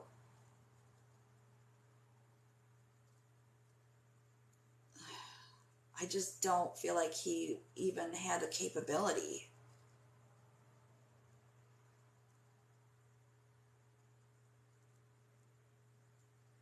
But he also didn't have the willingness, which is why he's taking responsibility. It's like I didn't even have the willingness, so it doesn't even matter that I didn't have the capability because I didn't want to. I just wasn't willing.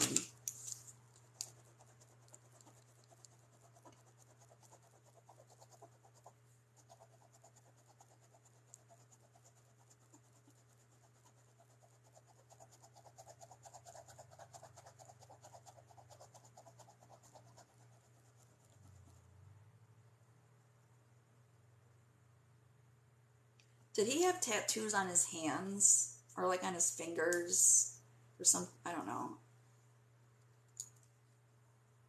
I'm just seeing like hands and being referenced to tattoos.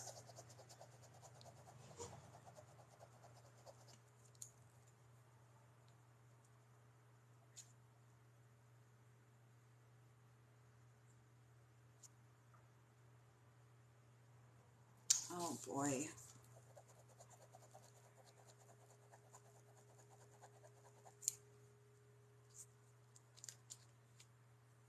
Okay, so he was tatted up. I wonder why I'm seeing his hands.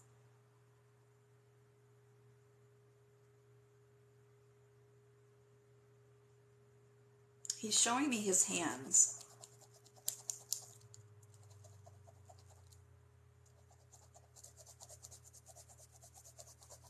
And his fingers kind of looks stained like from cigarettes. I don't know. Maybe that has some significance to you, but he just showed me his hands.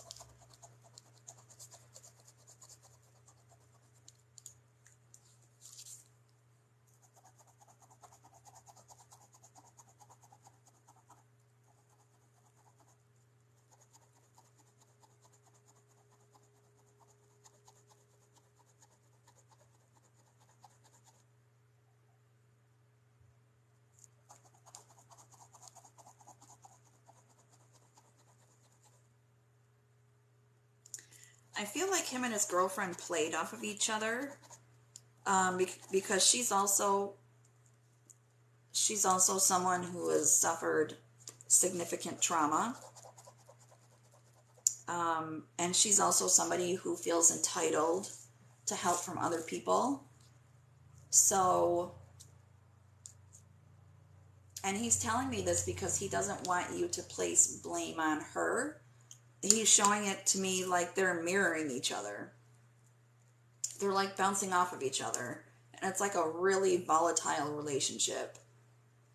Like a really nasty relationship where I would expect there to be fights, and I mean maybe even like physical fights too. Like I just feel like really, really volatile. But they played off of each other because misery loves company.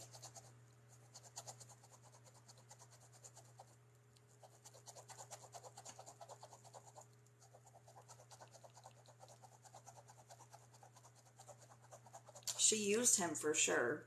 She used him, but he used her too.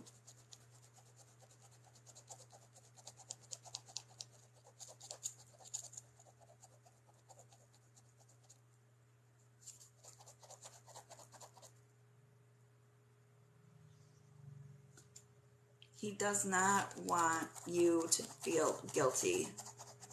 He just keeps bringing this up. Guilt. This must be very, very heavy on your heart because he keeps bringing this up.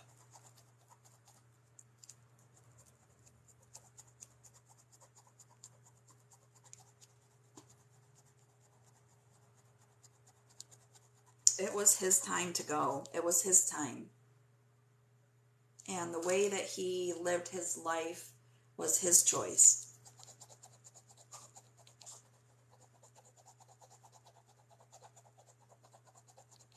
And the way that he went was the consequence of his choice.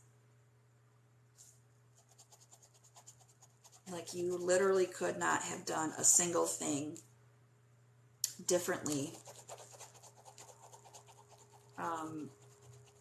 to make this different.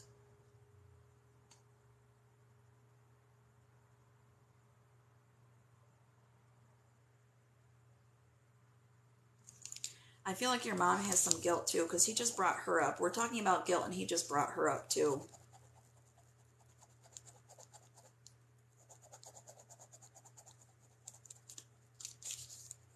There's nothing anybody could have done differently.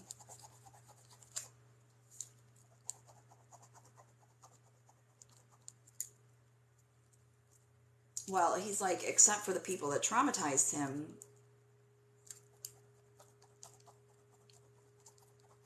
They for sure could have done something differently. They could have not traumatized him, but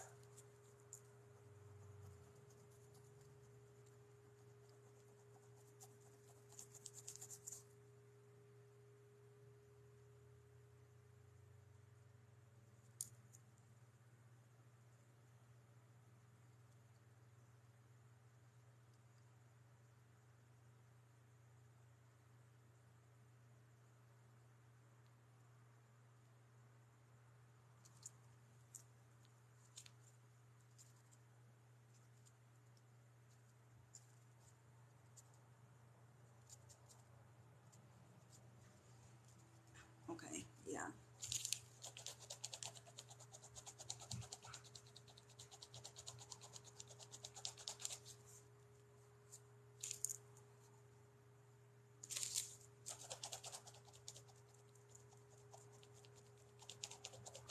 Was he cremated?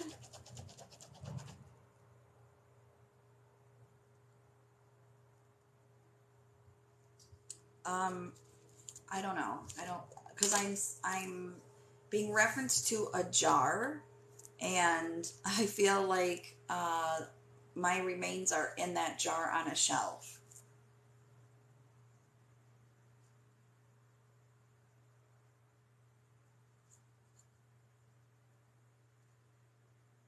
It's so interesting though, because it's not. I'm not being referenced to an urn. It's literally a jar. So that has me questioning myself.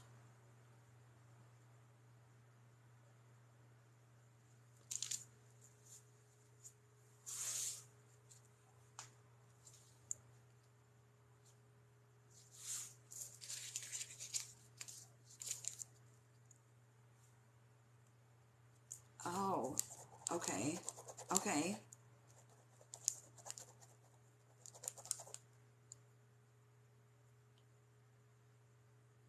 okay.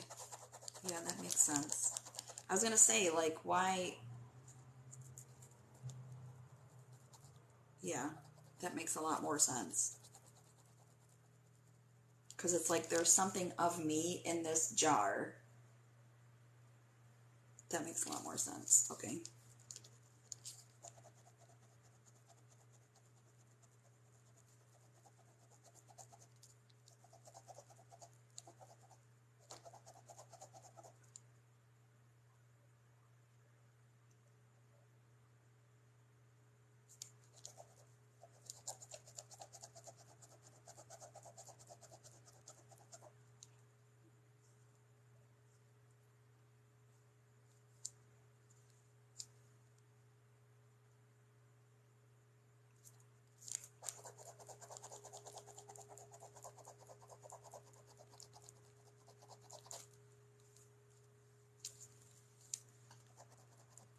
Okay. I feel like he's kind of stepping back. Was there anything that you wanted? I don't usually ask this when I'm on live. Is there anything that you wanted me to ask him while I have him here? I don't know why I was prompted to ask, but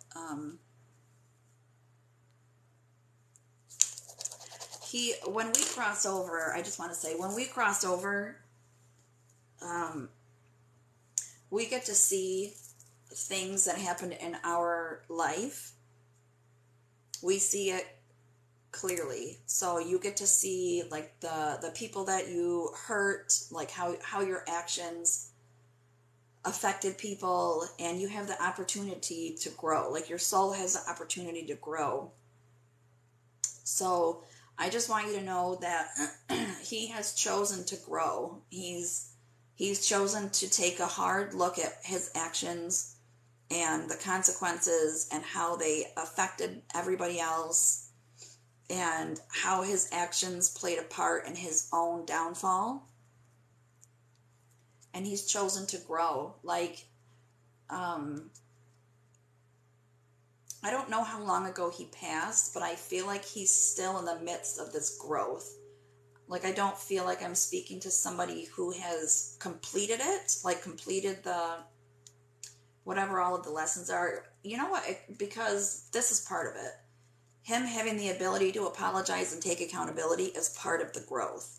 I bet if I were to talk to him in 2 weeks, I bet he would feel different to me. Like, I bet his energy would feel different.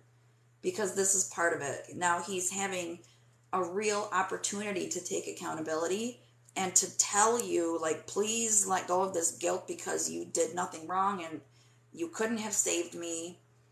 The guilt is eating you alive, and he doesn't want that. So for him to finally have a voice to be able to say all of this is going to help the growth of his soul. So I just want to throw that out there so that you know that he's doing really well. And I'm so proud of the fact that he's chosen to do this, because I've talked to people who have crossed over and they've chosen to stay toxic and they've chosen to stay angry, and it's just what they've chosen. And I'm so proud that he made this choice. It's difficult. It's not easy to look at the people that you've hurt and the things that you've done, but he's done that. And I feel like he's done that for his family. Where it's like, they deserve for me to take responsibility, and they deserve for me to take that burden off of their shoulders. Because it was my burden to bear. It was always my burden to bear. And they took it on because I didn't. Like, here's this big heavy weight that was mine to carry. I didn't carry it. I gave it to other people. Like, I feel like he pieced out this weight, this burden onto your shoulders. And it's like, now I have the ability to take that weight off of your shoulders and carry it myself. And when I say that, I don't mean that he's going to like have this heavy weight and he's going to be weighed down. It's more like, I'm taking the weight off of your shoulders so that you can be lighter and we can all be lighter. It's like he's taking the weight and he's putting it down. I'm taking this burden off of your shoulder and I'm setting it down. It was mine. It was always mine to carry, but I don't have to carry it anymore because I've learned and I've grown. Like, all of it. It's such a beautiful thing that I'm seeing. Like, I'm taking this because I'm like seeing it on your backs. I'm like, the weight is so heavy to me. Like, your shoulders and your back are rounded, and he's taking it off and he's setting it on the ground at his feet. And then you're standing up straight, your shoulders are straight, and there's like light around you. That's what he's trying to do with this. And in doing this, this is helping him. Just point blank. It's helping him in his growth. All right, let's see.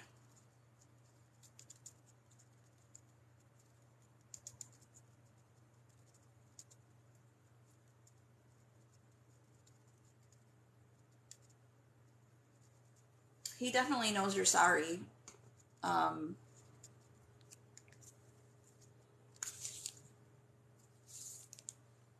He knows you're sorry so much that's why he keeps bringing up the guilt. because there's, I don't know, it's like there's nothing to be sorry for.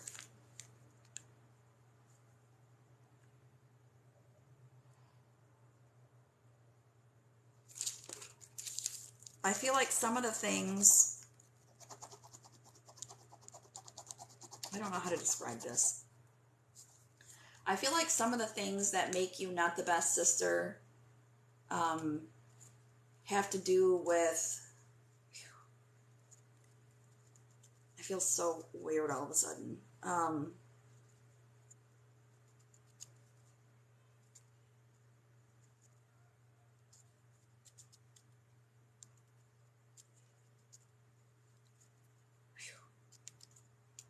I feel like he just walked through me or something. That was really weird.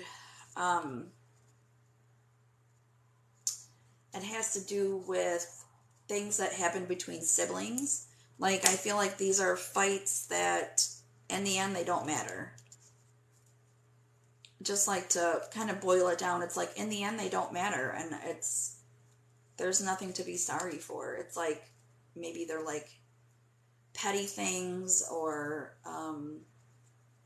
stuff like that. But other than that, he's telling me that there's nothing for you to be sorry for.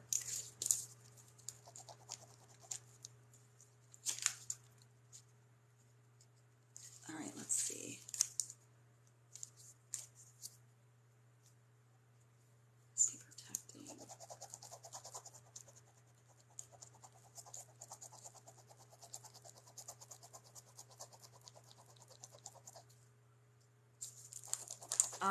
Hold on a minute. I'm being referenced to a dog.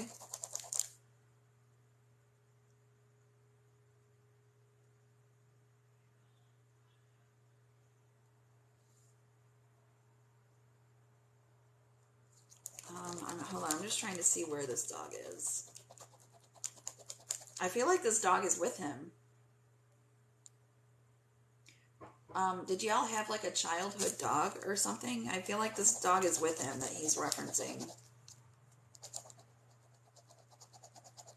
Or maybe he had a dog that passed away.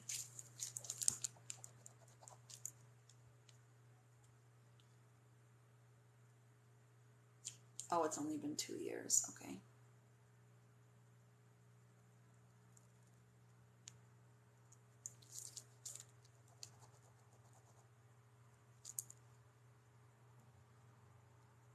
Okay.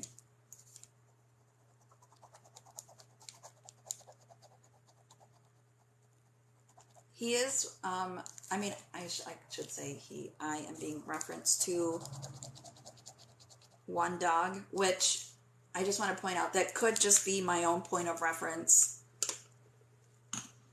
But he's showing me that he's with a dog. So I'd say that it's safe to assume that he's with both.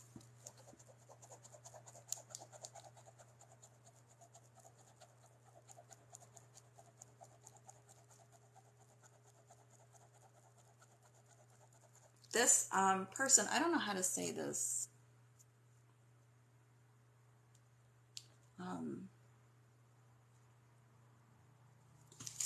Oh, okay, you had one that passed away several years ago. Okay. This name that begins with a V, I feel like this person needs protecting. I don't know what that means. Like, I don't know what they do. I feel like there's something that they do, and it's not in a bad way. I'm being referenced to a race car, so I don't know if that means that this person is like races, or if they just drive really fast and that's why they need protection. But the vibe that I'm getting is that this person does something that, or yeah, just there's something in their life that makes them high risk. That's a good way to put that. That there's something that they do in their life, and that's not, I don't think it's in a negative way. I don't think this is like a bad thing. It's just they do something in their life that makes them high risk for injury or passing away or something. But I am being referenced to a race car.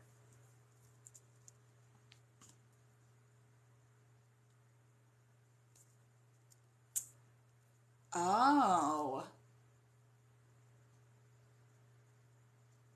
I wonder why the race car came up. That's so interesting. It makes sense. I mean, not the race car part, but it makes sense because he is living his life. He's doing something that makes him high risk, and he is. He's in the war. So yes, he is. He is protecting him.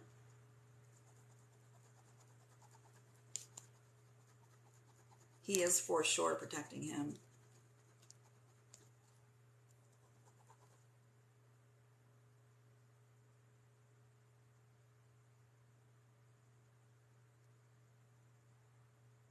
I wonder if the race car is like a euphemism or something.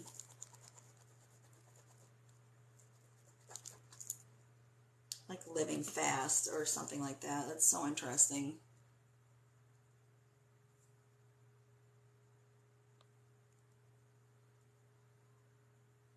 If you tell me, okay.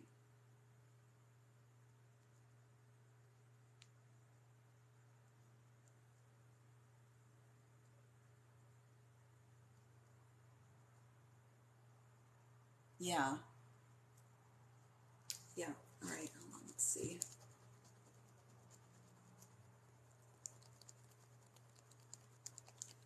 Yeah, he protects all of you, really. He protects his niece, he protects you.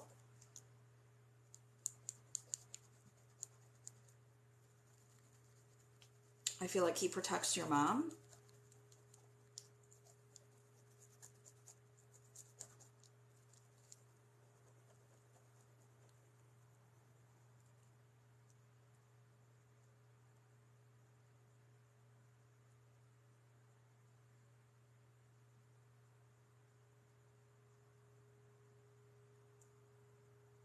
Hmm.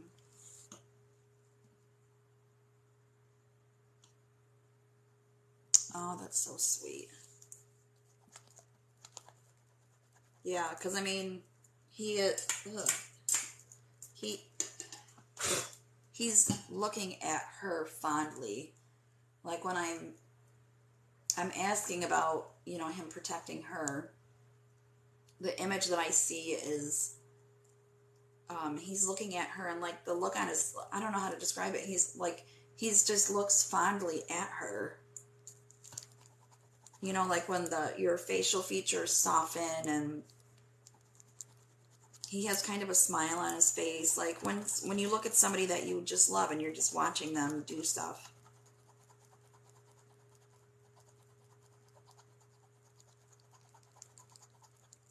I'm asking him about signs.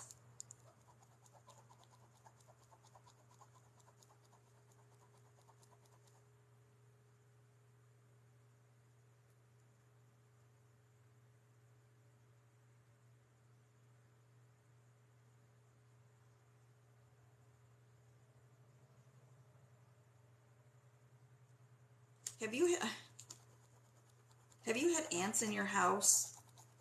Like the bugs, ants?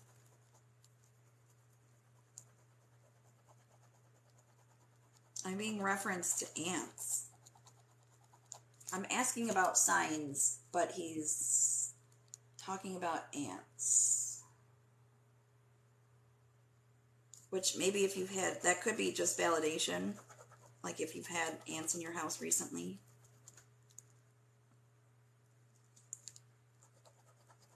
I don't know where you live, but it is that season.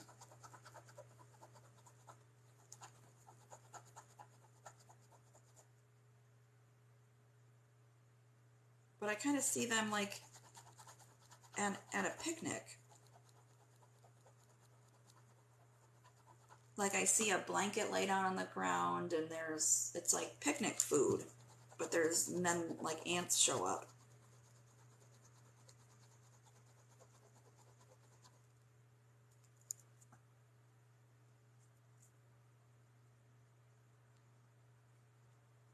I know, right? Ask him to send something nicer. I think it's just, but that's interesting.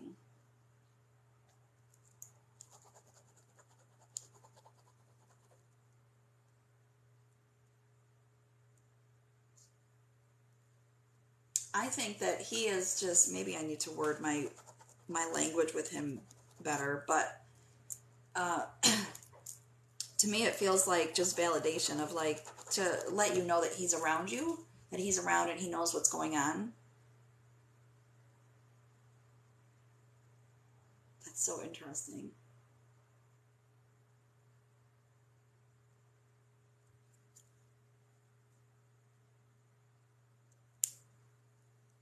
All right.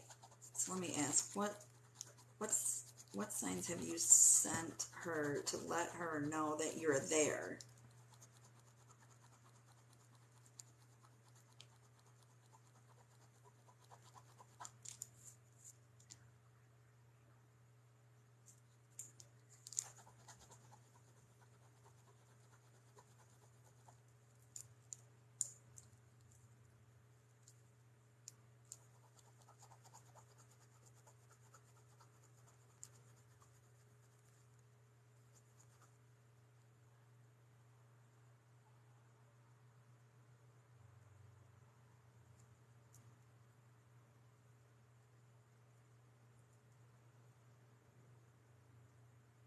Um,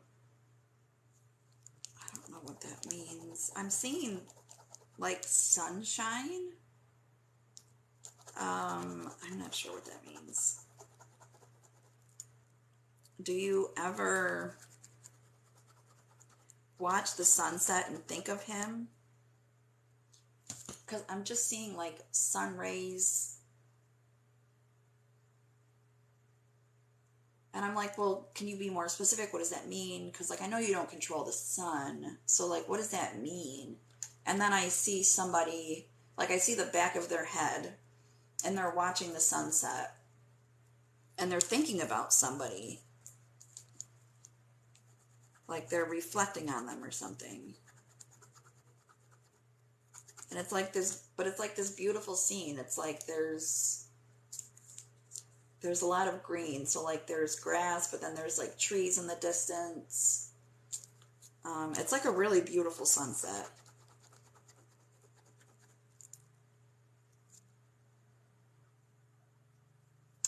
So just know that he is with you in those moments.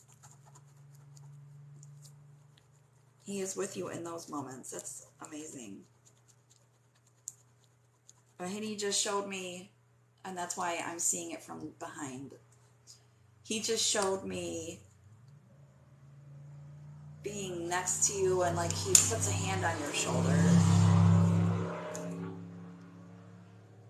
So it's like you're watching the sunset together.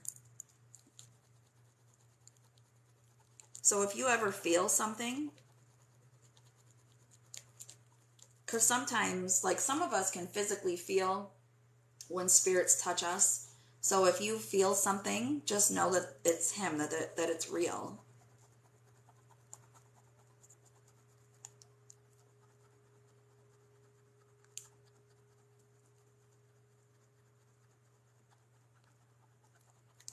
He just showed me he has this big smile on his face.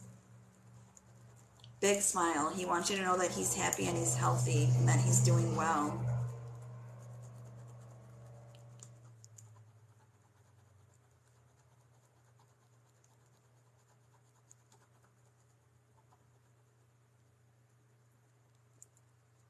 I'm not really getting much in the way of like signs that he sends to you. Um, so I've asked him to start doing that. I've asked him if he could start doing that.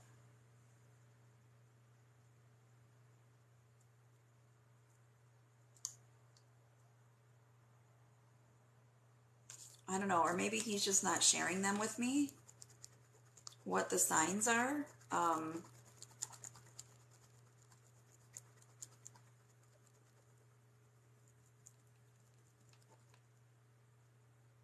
don't know, I just feel like there's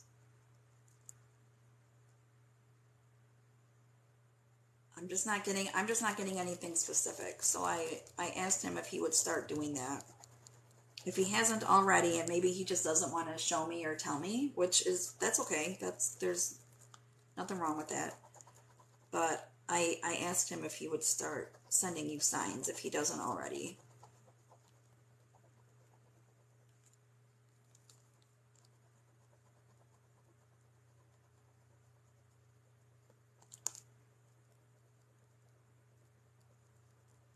I think that he's been working so much on his own growth.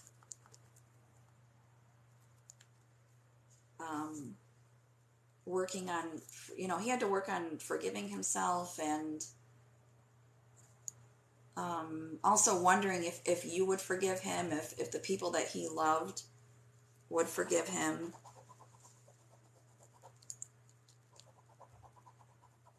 I think this was really helpful for him.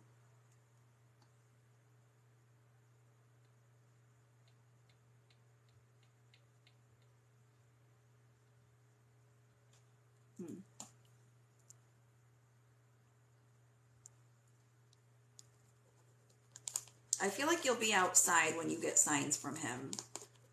Mostly.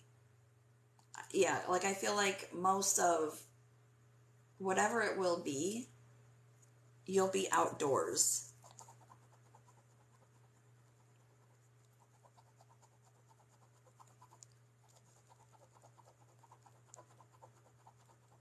He knows you're proud of him now.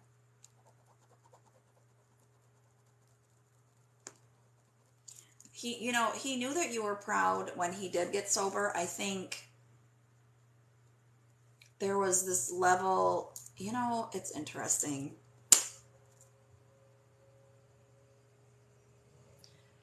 I'm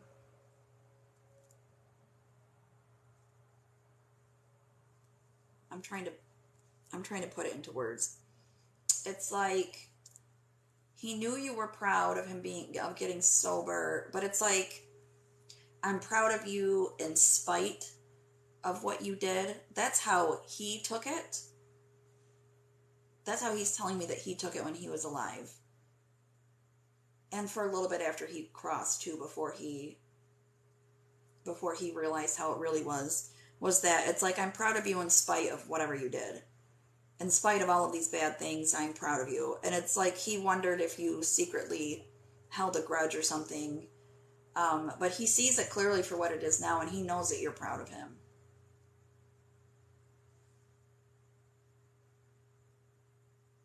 He just really needed to hear that you forgave him, is what he really needed to hear.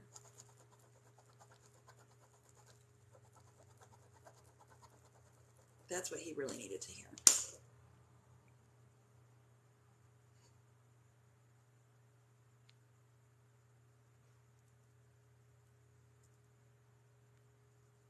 Wait, do you see butterflies?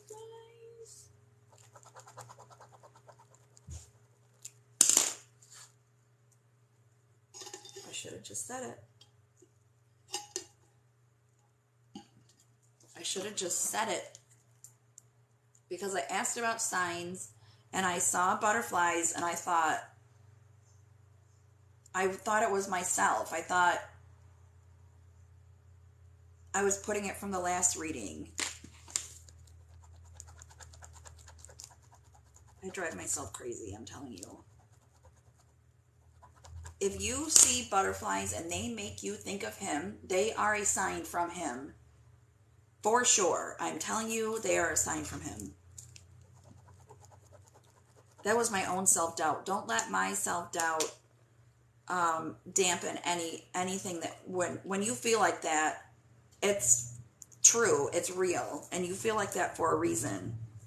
And you feel like that because he's with you and he's helping you think like that.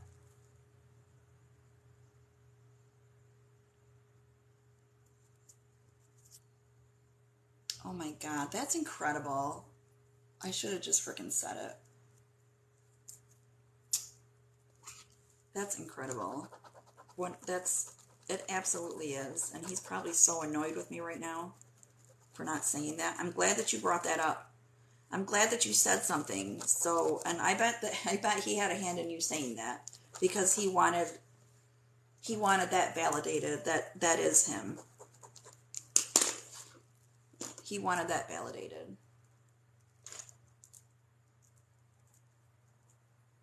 I'm sorry that I missed that. I really am.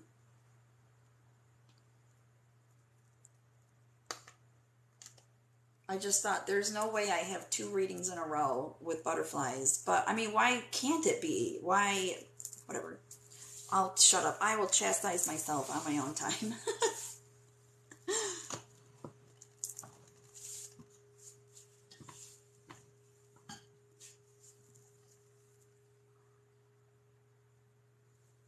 Yeah.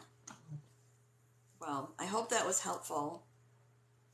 Thank you for letting me read him. Thank you for sticking around and for trusting me and with his soul, and just thank you for just thank you.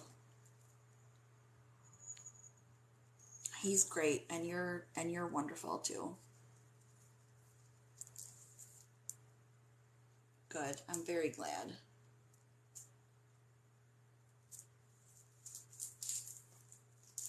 Good. You start working on that guilt. Maybe you can talk to your mom about it too. My my TikTok saves my lives so that you can rewatch them. So maybe if that's something that she'd be interested in, maybe she could watch this reading too, and maybe she could get help from it too. So, because that's something he really wants y'all to work on, so that everybody can heal and everybody can flourish.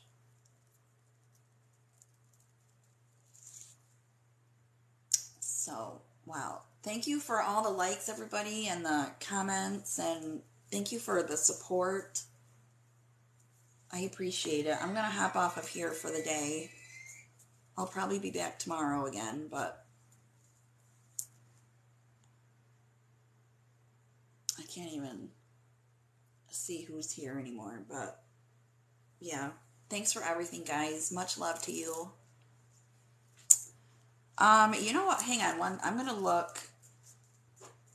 I don't even know if I'll be able to tell. Hold on. I'm looking at TikTok on my other phone. Hi, honey. I'm wrapping up right now. Okay.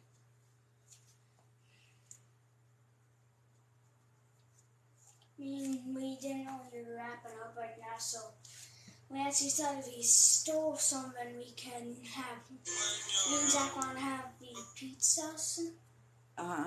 So we have to source that. All right, let's see.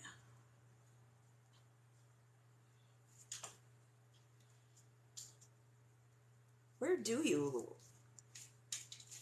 do the live replays?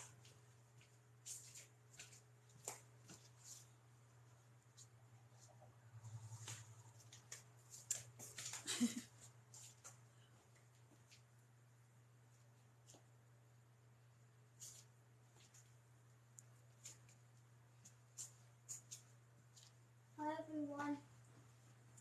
Oh, I was gonna say, you better have a mask on, sir. Mm-hmm. I don't know where. Like I wonder, am I the only one that can see them? Because that would suck.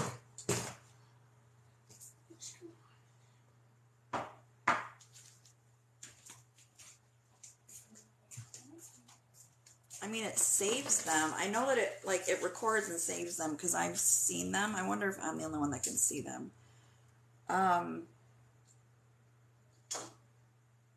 Damn.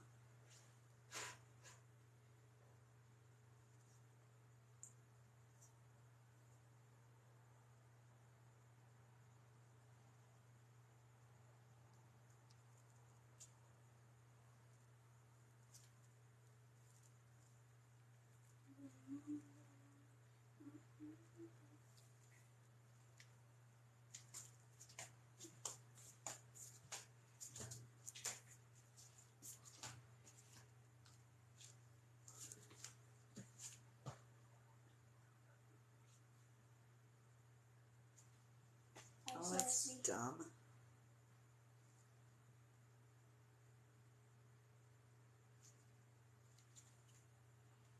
Well, that's dumb. Ugh. I think I'm the only. I think I'm the only one that can see them. I didn't know that. I didn't know that. See what? My live replays. That's stupid. Where no one I can see them? Yeah, I thought other people could re-watch them. Apparently not. Oh, that's stupid. That's stupid. Oh, hey, Danny. I'm good. How are you?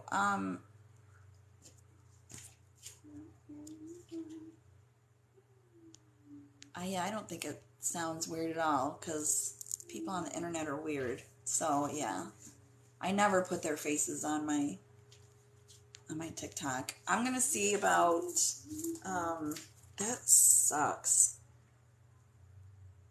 I'm gonna see about downloading my replays and putting them on YouTube because that's not cool. I've spent this whole time thinking that other people could see them. And apparently they delete after 90 days, what I just read. So I need to like get on it and start uploading. So I'll look for it. Yeah, I'll just see what I can do. I don't know what. It would be cool. I don't know why. Like, why do you? It doesn't matter.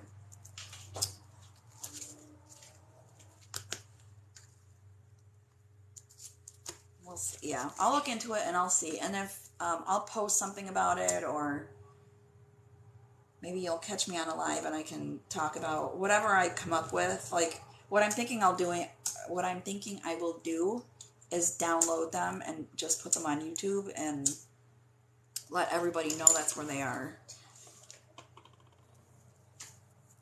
So I know that one doesn't light right. I started now for you. Oh yeah, thanks, honey.